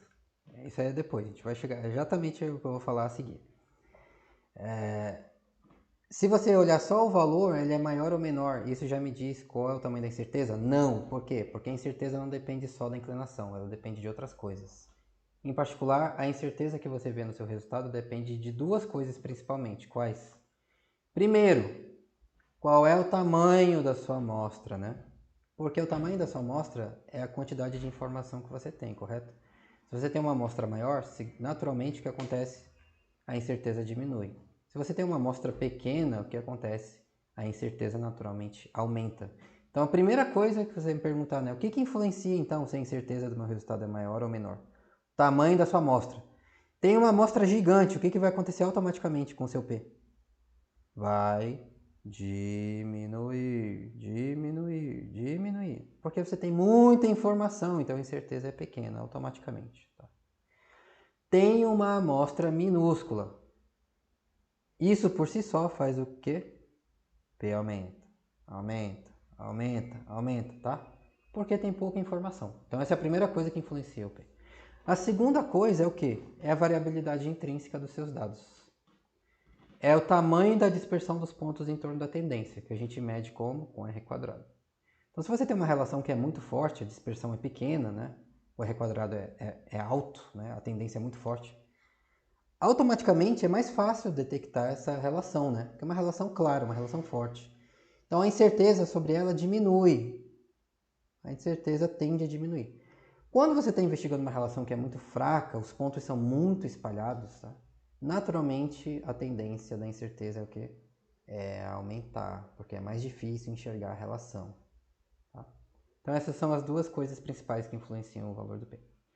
A questão das premissas que você falou, a gente conversa depois sobre isso, tá? Por enquanto, o que nos interessa é simplesmente entender essa ideia. Então percebe qual é a ideia.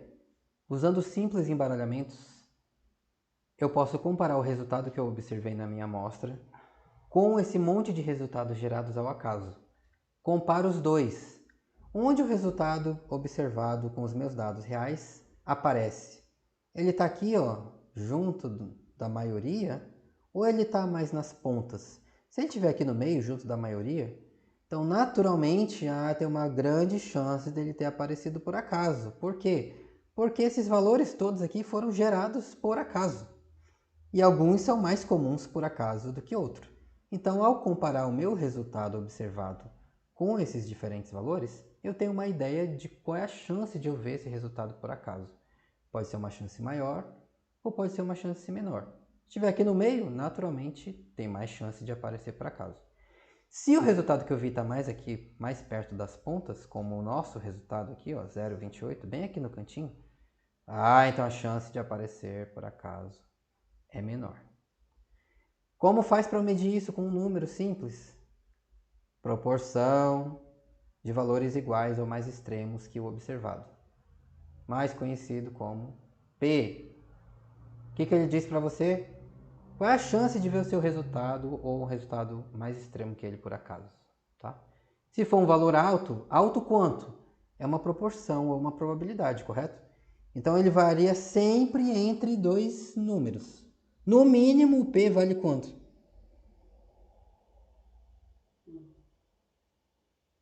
No mínimo ele vale quanto? Qual o menor valor que o P pode ter? Um valor extremamente próximo de zero. Zero, né? Zero. É o menor valor possível. Chance nenhuma, né? Qual é a chance disso acontecer? Nenhuma, zero. Qual é o maior valor que ele pode ter? 100%. 1 ou 100%, se você quiser, né? Então ele varia sempre entre 0 e 1, ou 0 e 100%. Mais perto de zero quer dizer o quê? Menor incerteza. A gente está aqui, ó, no rabinho. Mais perto de 100% quer dizer maior incerteza. Então você está mais lá junto da galera no meio. Perguntas sobre o P? Pessoal, a ideia, tá? A ideia. Lembra, é importante para a gente entender a ideia. Ah, então toda vez que eu quiser medir a incerteza sobre o resultado que eu observei na minha amostra, eu vou ter que fazer um monte de embaralhamento, um monte de isso aqui. Se você quiser, você pode.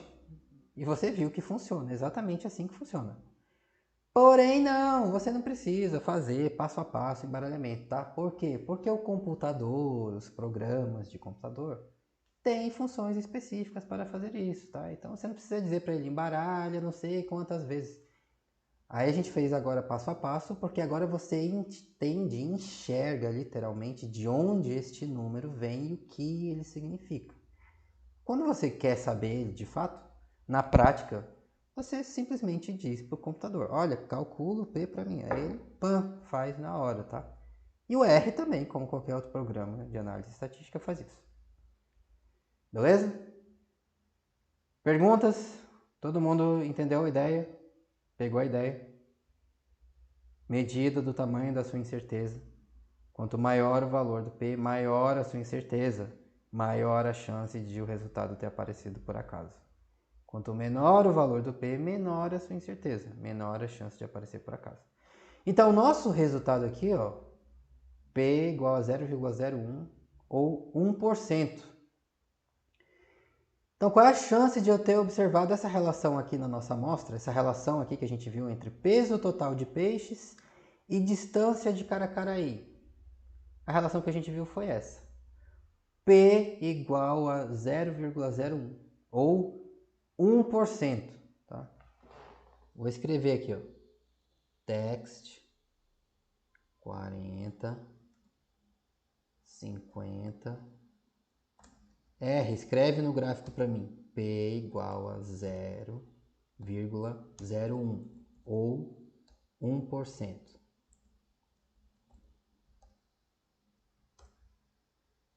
Ops, ele comeu um pedaço aqui, deixa eu fazer de novo. Ele cortou um pedaço do P.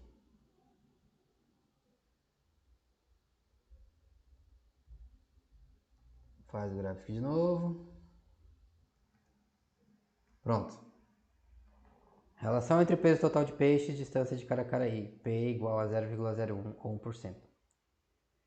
Com base nesse resultado aí, o que você conclui sobre essa relação que você está vendo nesse gráfico?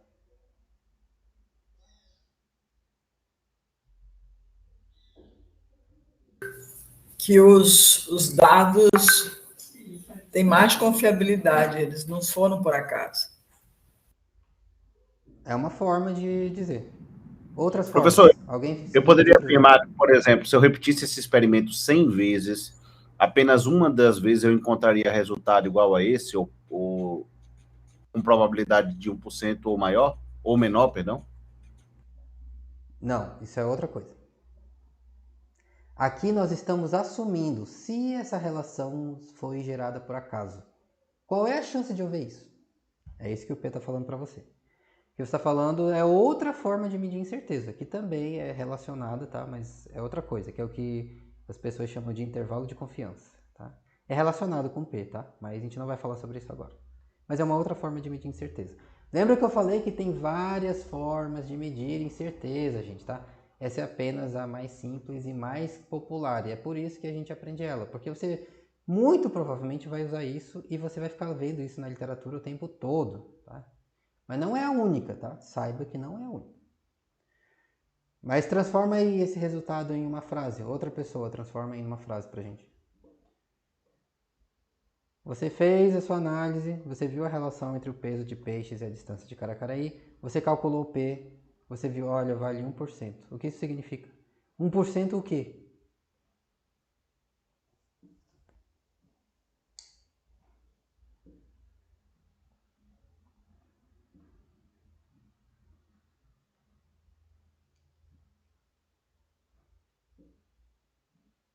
Por cento de probabilidade de observar esta relação.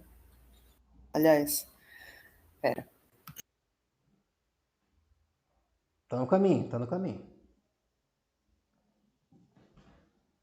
1% o quê?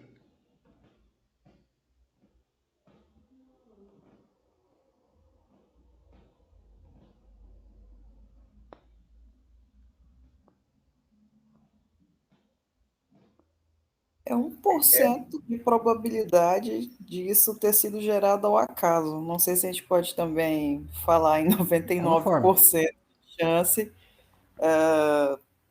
dessa relação ser real e não ao acaso.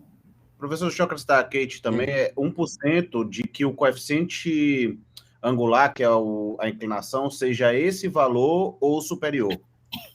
Exatamente. Essa é a definição mais precisa, né? Eu quero ser técnico, totalmente preciso. É 1% de chance de você ver uma reta com essa inclinação igual ou maior, mais extrema que ela, por acaso. Tem só 1% de chance. Mas a gente simplifica, né? Para ficar mais intuitivo para você falar, em termos de interpretação do mundo real. Olha, a chance de você observar uma relação como esta entre o peso total de peixe e a distância de Caracaraí, por acaso, é de cerca de 1%. Ou seja, é bem baixa, concorda? É bem baixa. Aí que a gente falou, então poderia pensar que então é 99%, quer dizer que é a chance dela não ter sido por acaso. Lembra que a gente não sabe como é a relação real. Percebe? Qual é a relação verdadeira entre o peso total de peixes e a distância de Caracari? A gente não sabe. Não tem como a gente saber. Qual é o único jeito de a gente saber? Se você for lá e coletar 400 quilômetros de Rio Branco e em cada cantinho você armar uma rede, uma malhadeira lá e pescar os peixes, aí você vai ter infinitas localidades, aí você faz esse gráfico, mede essa relação de novo, aí você sabe com certeza a relação é essa. Mas como a gente vai fazer isso? Nunca, né?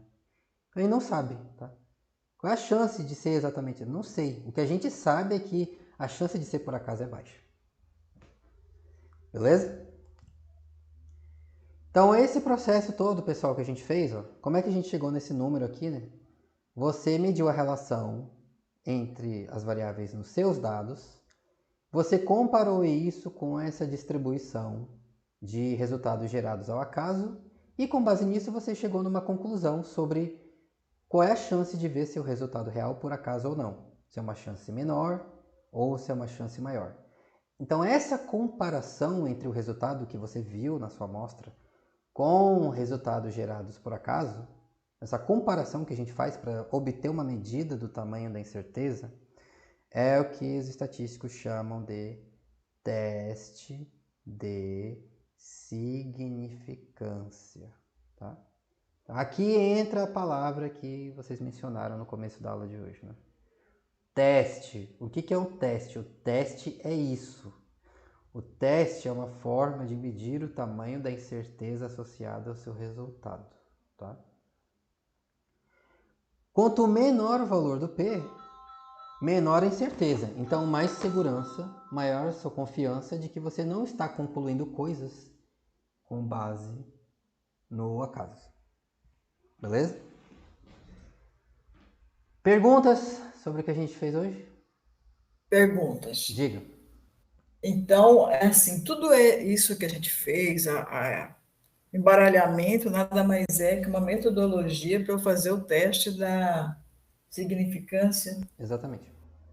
E o final, o resultado... É a forma engenhosa, percebe? O que a gente fez foi um exercício de abstração, né? Mas é uma das possíveis formas que as pessoas inventaram para medir incerteza de algum jeito, porque o jeito força bruta, mão na massa, digamos assim, né? Qual é o jeito real mesmo? É volta no campo e coleta tudo de novo. Volta no campo e coleta tudo de novo. Volta no campo. Só que isso é inviável, não tem como a gente fazer isso. Então, grande parte da estatística se desenvolveu e evoluiu pensando em formas de como é que eu posso aproximar a realidade de algum jeito que não seja eu literalmente ter que medir esse negócio trocentas vezes, porque isso é impossível. Será que tem alguma forma?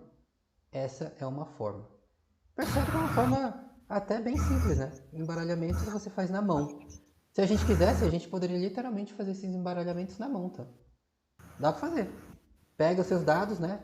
Escreve num papelzinho, embaralha os valores. Calcula, embaralha os valores. Joga no saquinho, embaralha os valores. Calcula, embaralha, calcula, embaralha, calcula.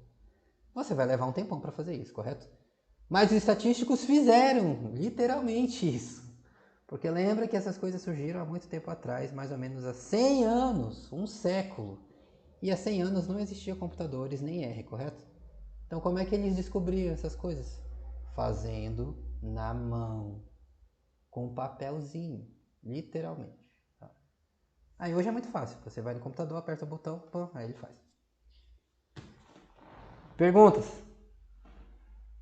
Uma pergunta aparentemente boa para o professor, porque Diga. eu vi alguns dados Nenhuma diferentes pergunta no chat em relação à porcentagem, né? Uhum. Para a gente chegar a esse valor de 1% em relação ao 0,01, basta multiplicar por 100, né? Exatamente. Aqui no chat teve 10%, 1,25%. Isso, é.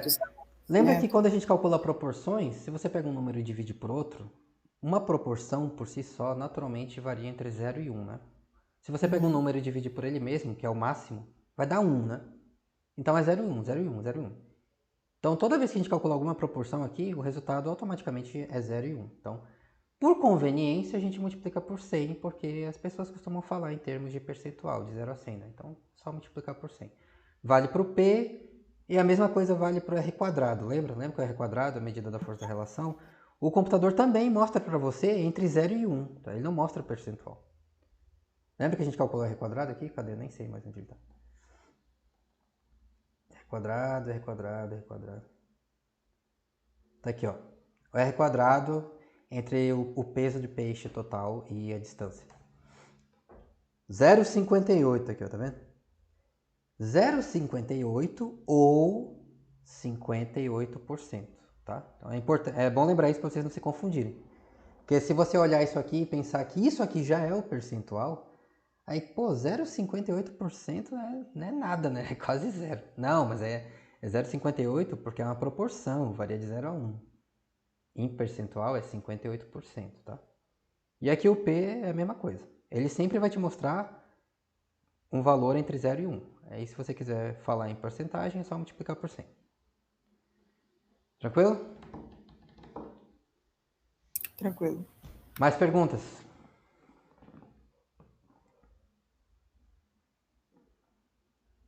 Perguntas? Dúvidas? Questões? Qual será a tarefa? Qual é a atividade de hoje? A atividade de hoje é: interpreta esse resultado aí. Transforma em palavras. Tá? O que você aprendeu da aula de hoje? Olha esse gráfico. Olha o valor do P que você obteve. O que isso significa? Você mediu a relação entre o peso total de peixes e a distância de Caracaraí com base em uma amostra de 8 localidades, 8 unidades amostrais. Você fez um teste de significância e você mediu a incerteza associada a essa relação. O resultado é P igual a 0,01 ou 1%. O que isso significa? Essa é a atividade de hoje. Professor. Diga. Eu vou precisar fazer o gráfico novamente, enviar para você com esse resultado e interpretar, ou só interpretar este resultado? A atividade é só interpretar o resultado, tá? Não precisa mandar gráfico, não precisa mandar os comandos, embaralhamentos, nada. Só interpreta o resultado. Tá. Olha essa figura, se você quiser, Dá um print aí, tá? No final eu vou mandar o script completo para vocês. Você pode dar um print aí desse gráfico, se você quiser. Eu vou dar um print aqui, vou recortar ele e jogar lá também. Olha para esse gráfico aí. Beleza. Olha para o gráfico, olha a relação P 1%. O que isso significa? Transforma em palavras. Beleza. Beleza? Obrigada. Lembre-se que ao fazer isso, você vai estar se forçando, se obrigando a tornar a sua compreensão explícita, né? Então, o que isso significa não é para mim, tá? Lembra que você está fazendo as atividades? É para você mesmo, para você se ajudar, para você esclarecer as ideias na sua própria cabeça. Então, tenta explicar da forma mais clara que você conseguir, tá? Pensa, eu vou explicar isso aqui para uma criança de 10 anos. Como é que eu poderia falar de um jeito que ela ia entender, tá? É para você está explicando para você mesmo, para fazer sentido para você. Tranquilo? Então, essa é a nossa conversa de hoje, galera. Muito obrigado por vossas presenças. Quaisquer dúvidas, pergunta no grupo. O script... Só falta o resultado da eleição aí, do prazo, né, dos dias de reposição. Isso, já chegar nisso. Só lembrando que vocês vão receber os scripts aqui ao término da aula e que esta aula está gravada.